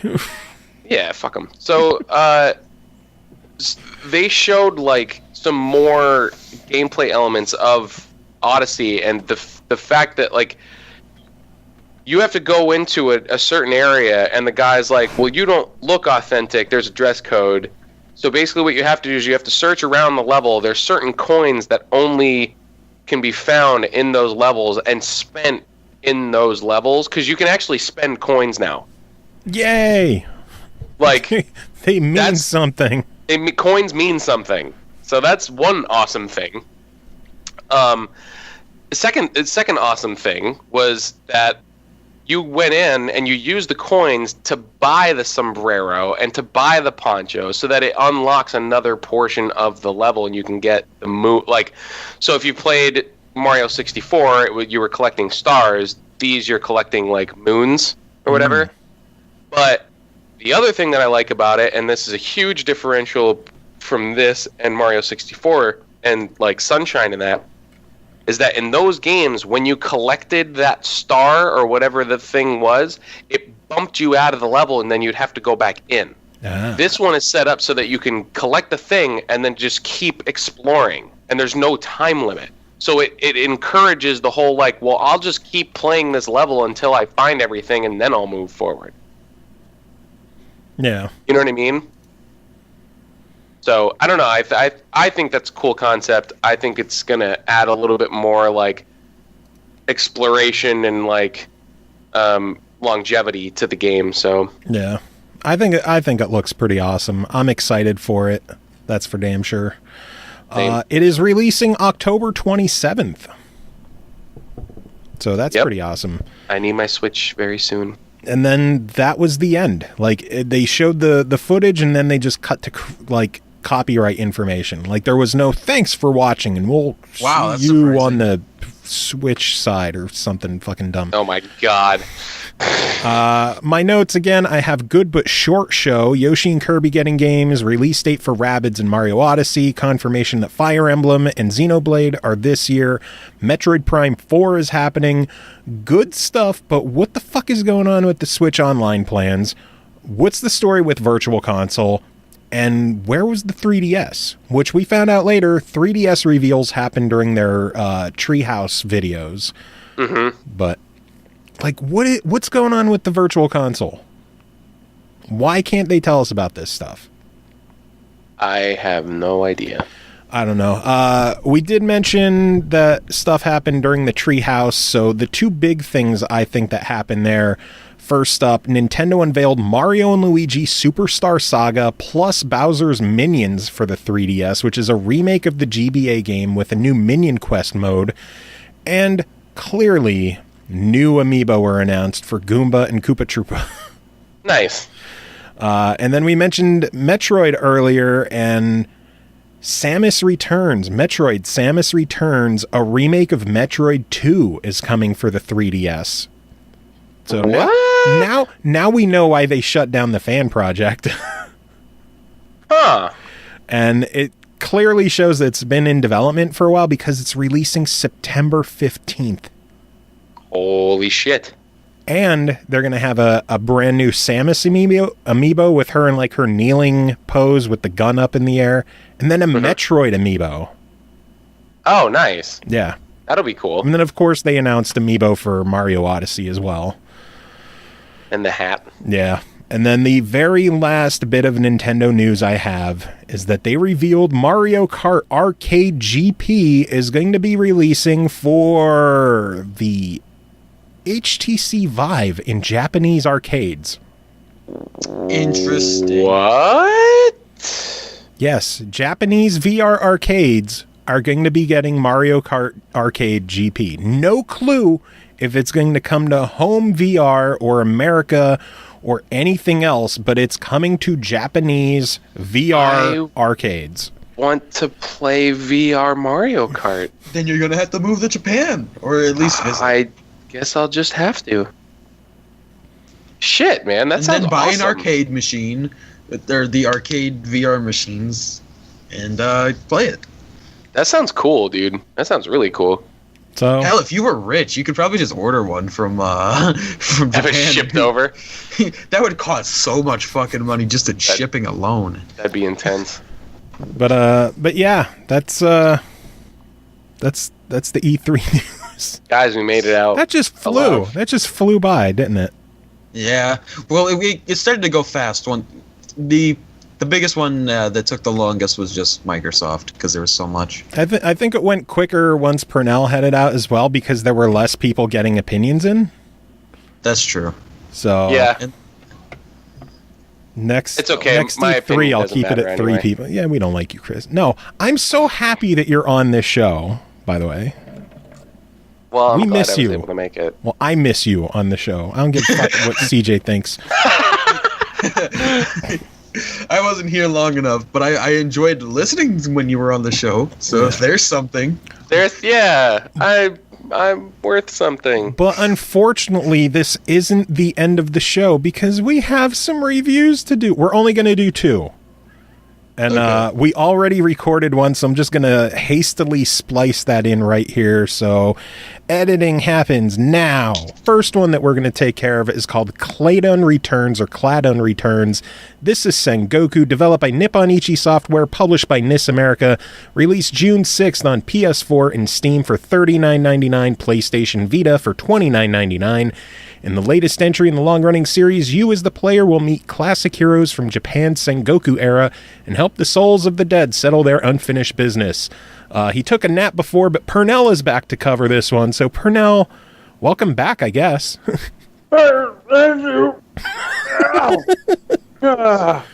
Tell us about this game. What is Cladun? How do you say it? Cladun?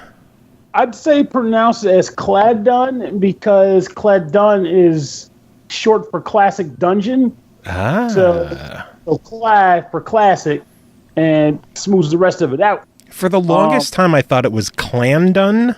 That's what I thought, My too. brain just put an extra N in there somewhere. Because Cladun, why they named it that, doesn't make any friggin' sense. I thought it was Clanad or whatever.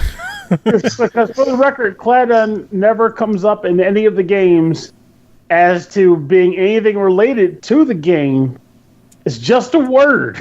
So If you didn't know that reference, it's like, what the hell is a Clandon? I liked your emphasis on the dun, so Cladun Returns. Cladun. Mm-hmm. Maybe that's it. Cladun, yeah. Cladun, us classic filthy Americans don't know these words. Anyway, Pernell, tell us about this game. What is Cladun Returns? Well, as the breakdown of the name refers to, it is a classic, well, not classic in its own right, but classic dungeon crawler in the sense that they kind of scrape off a lot of the overcomplication of dungeon crawlers of the present and just get you down to the basis of you are a freaking 8-bit chippy sprite man running around in a variety of dungeon environments, and all of them are typically pretty short. The overall gimmick behind the series, because there were 2 games before this one as well, is that you drop into a place called Arcana Cella, which is sort of a place where like souls go where they have unfinished business and they can't quite pass over to the afterlife. And for whatever reason, that translates to exploring a bunch of dungeons and killing shit. Because clearly, that's what you do with it, and that's what you do in the Nexus. You kill shit in dungeons. So the idea here in this game is that you wake up in Arcana Cella, you have no idea why you're here, and a cool guy in a robe shows up and says, "Hey, you're here, don't know why, may as well help people though." So he introduces you to a nameless spirit. Nameless spirit gives you a request, and you're off to classic dungeons. And the idea there is you enter a dungeon environment, you have an attack button, you have a jump button, and you have a action button, like a slide button. And you have to basically traverse the dungeon and figure out how to get to the exit and pass through it. There are a variety of monsters that show up to try to kill you, and you attack them and win. And that's honestly a very simple way to explain the main concept of the game, because the main premise of the game is very simple. It's everything around the basic premise of the game that is not so simple. And one of the best components to refer to on that is something called the Magic Circle system, which is a trademark to the series as a whole. So what it is you don't actually have a party. Well, you do, but they don't traverse the field with you. Instead, what happens is you get this grid where you can place other people that you created onto it. And then each of those grid spaces, depending on the magic circle configuration you selected, or which you acquire more of by leveling up your character, you are able to augment your guy. How to explain this? Okay, one example is I have a magic circle. It's called inexperience. That's what everyone starts with. And it's like my main guy's in the middle, and outside of it, I have 2 party members in different spots. One of those party members, all right, first of all, each of those party members counts as an additional wall for your main character. So if you get hit from the side that the party member is attached to, they take the damage instead of you. So one of those they're basically portable shields. Yes, they are. Portable shields. Meat shields. They are literal meat shields. Literal meat shields. Now, I'm glad you said that because that's 100% accurate. They are actual meat shields that function. So, to give you an example, the best way to put it, without going and breaking everybody's brains with how this is, because I swear to God, it's complicated. So, start out in the middle. I have 2 people flanked behind me. The person furthest to the back, by being in the spot I put them in this particular type of circle, gets a 60% hit point decrement. So they are already 60% weaker than they would be anywhere else on this grid. But they also have 2 tiles that allow me to equip attack power modifiers and speed modifiers. So if I put the right item on there, I'll get an attack boost on my main guy and a speed boost on my main guy. And take that logic and explode it because there are so many crazy ass configs. There's one penalty where on one type of grid where 2 people are placed on it, and they're considered fate mates, where if one of them dies, they both die, because that's just how cruel they want to be. But in exchange, their buffs are ridiculously good. You just have to be careful about how you manage how many times they get hit. Yeah. So, let me see. So that is pretty much how you boost your dude. It's almost a thing where it's like, this is one of those times where your podcast would probably be better off being a video to show it. But that's basically how you develop your characters. And also, the main person in the party is considered a lord, and all of your subordinates are considered vassals. When the lord levels up, the lord gets a bump to their mana total, which allows them to equip more items in the outside of the grid. But the people that are the vassals leveling up each time, they get attack and defense and other stat bumps. So they actually incentivize you to switch between main party members each time you enter a dungeon. So another component to this game would be, what do you want to do outside of the main dungeon lines? Because there's individual dungeons that open up each time you beat one. And that's like the story mode, so to speak. But there are also EX stages, which are dungeons that open up outside of the main story that allow you to level up your main character and also save different souls that refer to different Japanese characters that existed in Japanese history. Though honestly, I've saved 4 of them and I have no damn clue what they're supposed to do yet because I'm so busy trying to figure out how to do with the magic circle and grind everything else. So that's a whole component of the game I haven't even touched yet. So, but another component of the game that I know exists in this one, but I haven't gotten to it yet. But thankfully, due to playing the previous games, I can explain them anyway. It's something called a Trigen, which is really cool for this game, I swear. The way it works is it's a deep dungeon. I'm not even sure if it ever has a bottom because I've never reached the bottom of any of them, but it's a 3-column dungeon. And what that means is you start out at the top of the center column, and every time you go down a floor, you proceed further down the center column. But every once in a while, you'll find a gate that allows you to transfer over to one of the other columns of the dungeon and deal with what's going on in those dungeons too. And there's also tons of events that take place where you can boof. God damn it. You can boost up. This game is messing with me, I swear to God. Listen, if you're boofing things, that's like, that's a problem. I don't know if you've ever boofed anything before, but that's not a good thing to do. But boofing in a game, I've never done it, but shoot, now I want to. It's new. I've killed so many demons. I've saved the world countless times. I've farmed. I've flown planes. I've piloted submarines. I've never boofed anything. Boof. Just say it. So the bottom line, what you're getting at, is there is a shitload of content to do in this game, yes? Yes, there freaking is. I didn't even get to the equipment. Well, tell us about the equipment. Shit.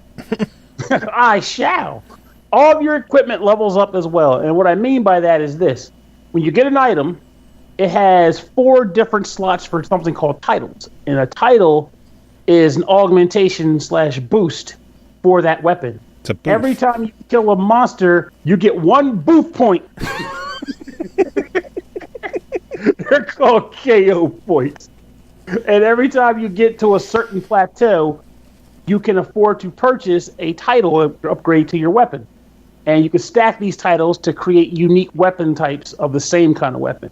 The better the weapon in general, as far as the tiers go, so the starting club isn't going to be as accessible to better titles as like the last club in the game.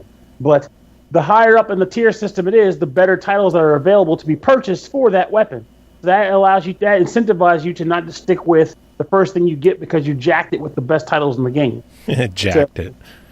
Yeah, you jacked it before you boofed it. Oh, what is wrong with us?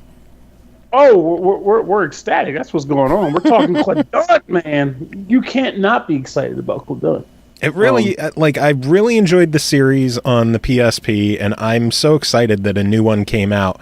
I don't want to spend too much time on it just because this episode has been so long the way it is, presumably. but as a quick wrap up, it is a dungeon crawling action RPG with an incredibly deep magic circle system and a shitload of content in it. Yes. It sounds really, really good for $40. I think it is, honestly. The only thing I didn't like about it, which is a personal Pernell gripe, we're getting used to these at this point, is personal Pernell gripe. Yeah, what's the PPG on this one? Yes, there it is. There's the acronym. Give us the PPG. The music in this game, I don't think is as good as the music in Cladun X2, which was the second game, which is unfortunate because that game has some fantastic tunes. But the music in this game is still pretty good. Just you have to get used to it because a lot of it is themed to relate to the period in time that the game is meant to take place in. So you're getting a lot of Kaiko, wherever, drums and whatever. But honestly, it's a good game. It's, to me anyway, it's worth every damn penny.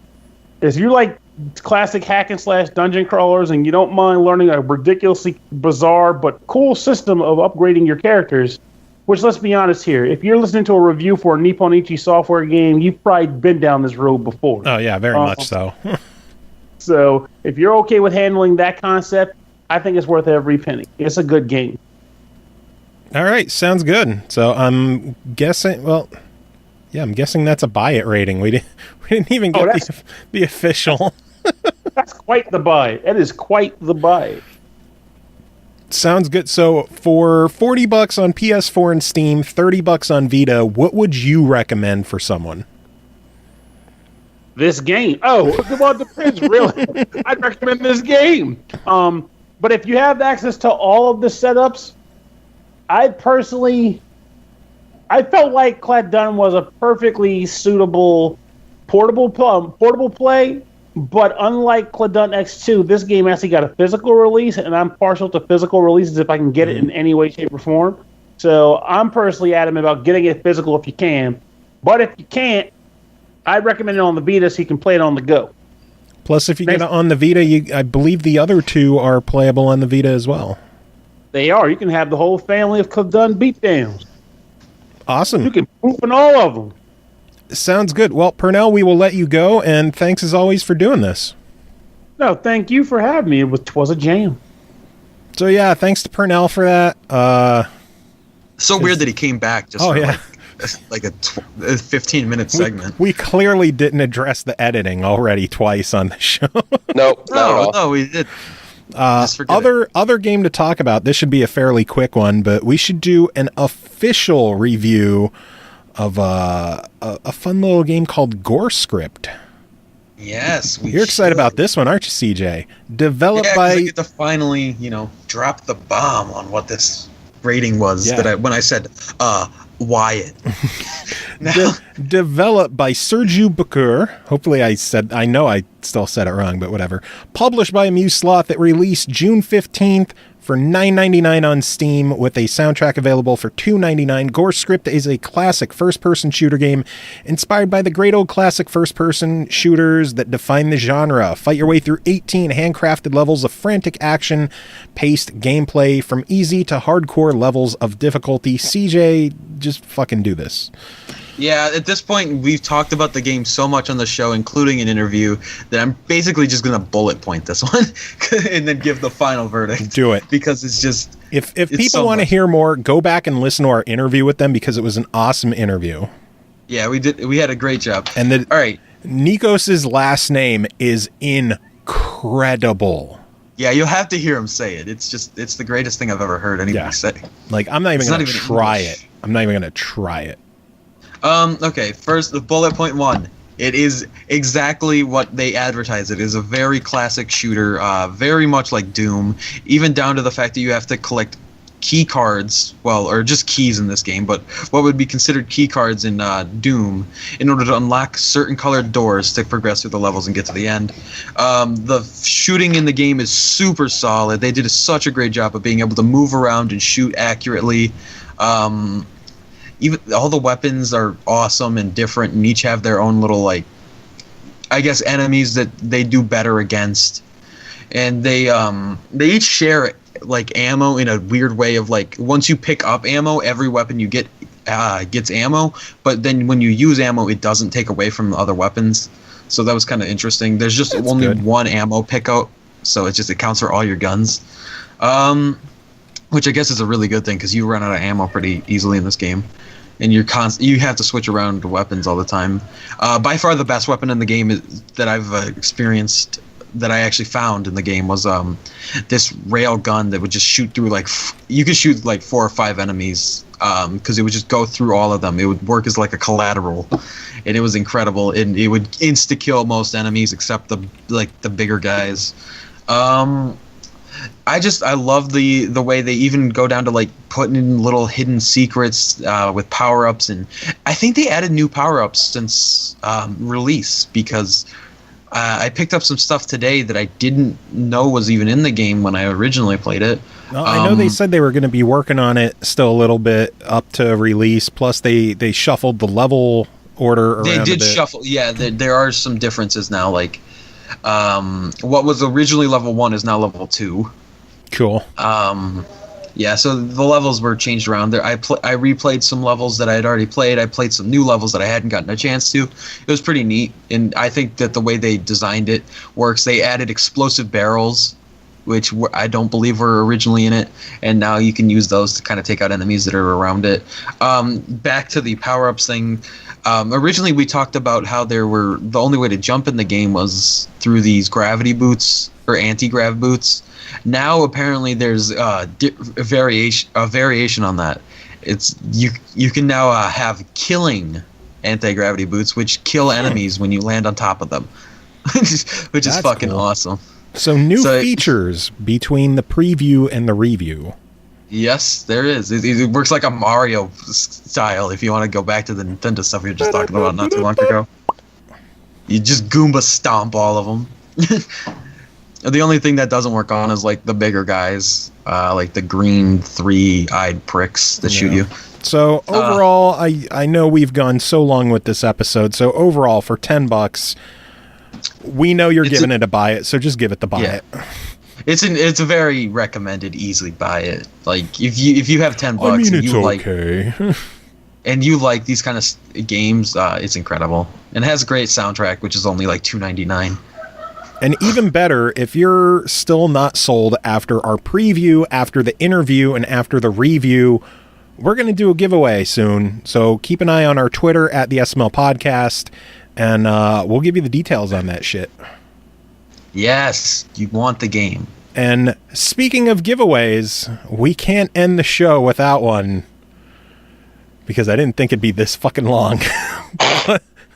But we have the game Starballs to give away. We have 6 emails. We have 4 codes. So let's just plow through these and tell 2 people that they suck. The first email is from Daniel N. We asked you to email us and tell us why you want the game. He said the game sounds like a version of BattleBots Deathmatch, where many robots enter the deadly arena, but only one leaves with one arm or leg left. Robot-on-robot violence sounds like an addictive recipe for success. That is not at all what the game is like. Yeah, I was writing down, like, sounds like something that isn't actually what this game is. This is Space Mini Golf. You clearly did not listen to our review. Doesn't want this game. Next email from Aroto Tomato, the always awesome Aroto, who says, fucking love these ball games. Monkey balls, marble balls, fuck yeah, give me more balls. Have you ever suffered a coup d'etat straight to the balls? I did around 5 times this far in life, about 2 more than what I wanted. You wanted? Shots to the nuts. He was okay with 3 shots to the balls, but those extra Well, you got to 2. experience them. The first was a kick, the second and third an actual soccer ball that was kicked with the greatest strength possible in the same direction my balls were hanging inside my shorts. The fourth was when I tried to climb a ladder and slipped. My ball got suplexed on the way down. Can't remember the last one. I think someone punched me there. I wonder if I could still get pregnant. Wow. I'm just putting win for... Yeah. Like, I'm like, there's 0 deliberation on that one. Jesus Christ, Aroto. Oh my God. Can't get over. My ball got suplexed on the way down. That sounded really painful. Like, that sounds bad. Jesus Christ, Aroto. Oh my Lord. Next email's from John Harvey, who says, I'd like a copy of Starballs on Xbox One from Boulder Games, because who doesn't want to fire a ball-shaped robot around a weirdly golf course-like spaceship? Was the ship designed as a weirdly golf course-like spaceship? So it's a golf course-like spaceship. Golf course-esque spaceship, I guess. Was the ship designed as a golf course, do you think, or was it a happy accident? How do these little droids repair the ship by rolling into holes? Why isn't NASA trying similar designs? These are questions of existence that must be answered for the good of mankind. Or, if that doesn't get me a code, then there's always the excellent, well, I've always wanted to play Starballs, nudge, nudge, wink, wink, which, although predictable, is always worth a chuckle, but I'm assuming everyone went with that one. Thanks for the chance and good luck to all those who entered. Always wanted to play Starballs. I'll just put cliche. Ouch. Oh, next one from Michael Brody, who says, I like winning things, what more can I say? Be funny, I don't think I am. Be unique, well, I'm not that. That last email, if you read that one. I'm not the next unless I am the last. What if I was the only one? Would I still be the winner by default, or would I lose? I don't know. I should really look up the game first. Best luck to the persons who win tonight. Self-deprecation is always a nice touch. Not to mention the fact that they don't even know what the game is. I just put should look up the game. Next one from Robert Mertens, who says, hey, it's your fan Petra. I thank all of your podcasts and thank you for the information and great giveaways. Thanks for the chance to win Starballs. I love all these little ID games from Xbox ID. Loves ID at Xbox. Everybody loves ID at Xbox. Final email is from Alex Lee. Someone new. Thank God we have someone new entering. Who says, I want to win Starballs for Xbox One because I watched a streamer on Twitch play the game and it looks pretty fun. I looked at the achievement list and some of them look challenging, but I'm not sure if I could accumulate 500 hours unless I leave my Xbox One on for 3 weeks straight. Haha, thanks anyway. Or no, haha, anyway, thanks for the chance. Hey, he said haha, not lol. He doesn't even know you. Indeed. Said haha. So Daniel N, who thinks it's BattleBots, Aroto, who already won, like we're not even debating that one. Yeah. John Harvey, who had like a legitimate reason about the ins and outs of who designed a spaceship designed like a golf course, and then the cliche. Michael Brody, who should really look up the game. Robert Mertens, who's a fan of ID at Xbox, and Alex Lee, who said haha. All right, immediately, I want to give it to John Harvey as well. That was creative. I agree, and I want to give it to Alex Lee. I wanted to as well. I was going to say him Chris, next. you get to pick the final winner. What's left again? Daniel N, who thinks it's BattleBots for some reason. Michael Brody, who said he should probably look up the game. And then Robert Mertens, who's a fan of the ID at Xbox program. Let's do the ID at Xbox program. Okay. I was going to say, let's give it to Daniel just to fuck with him.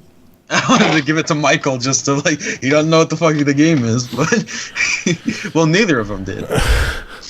So, Aroto, John Harvey, Robert Mertens, and Alex Lee, you are our 4 winners of Starballs. Enjoy the game. Daniel and Michael, you should probably look up what the game is. It's okay. They probably didn't even hear this because the episode's too long for them to even go through. No one made it this far. No. On the bright side, if you didn't win, it's only $5. It is. Really cool stuff, too. Just get it. And if you did make it this far, make sure to check us out on Twitter at the SML Podcast. We are always doing giveaways on there, including a Gleam giveaway right now. 5 days left as of recording. Probably 4 by the time you hear this. For Lock's Quest on the Xbox One. Nice. Good stuff. And we just gave away Portal Knights on Xbox One. So free stuff. Oh yeah. Always. And we're going to have more giveaways soon, including Plutobi on Xbox One, Air Guitar Warrior Gamepad Edition on Xbox One, Portal Knights on Steam we're going to have, Grim Legends 2 on Xbox One. They Plutobi devs heard the review and still wanted to give giveaway codes. Well, that was the second review we did of it. All right, yeah, because that was and Gorescript. We're going to do Gorescript on Steam. So yes, good shit being given away.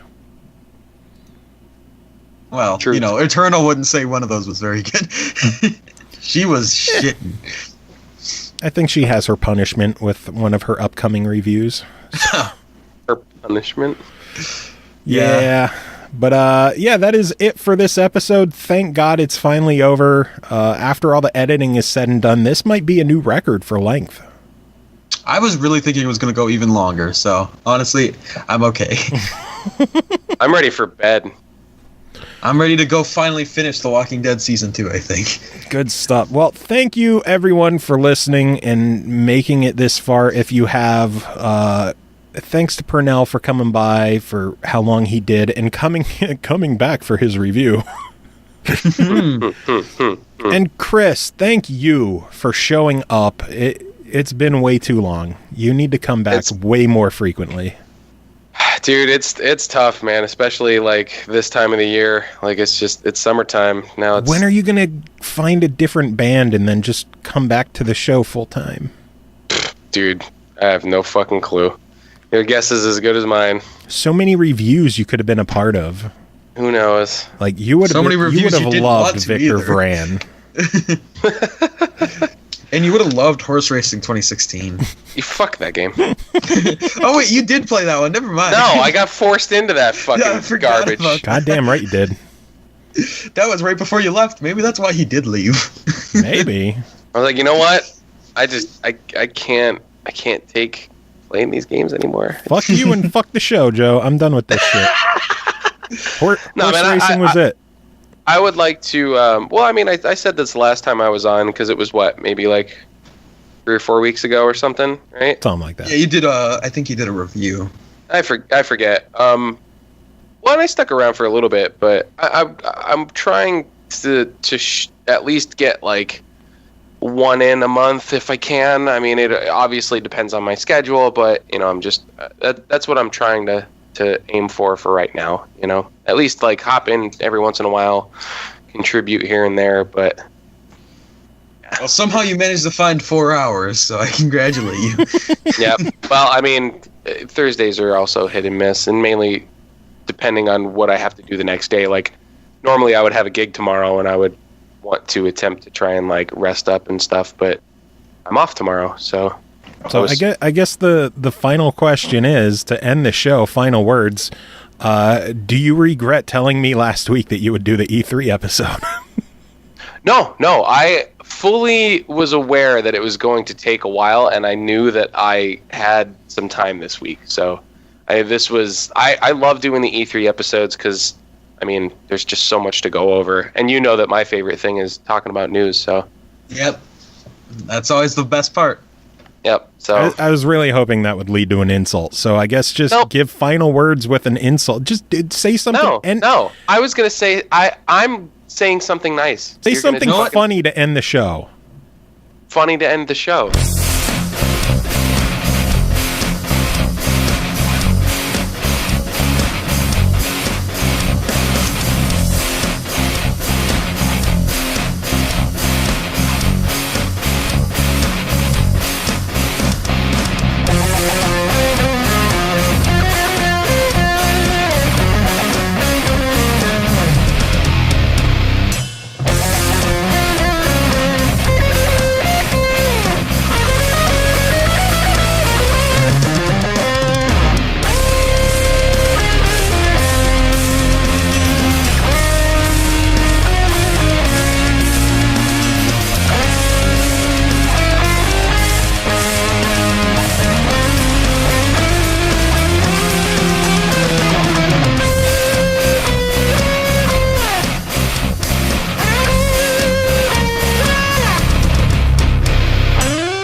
Χατζηγεωργιάδης.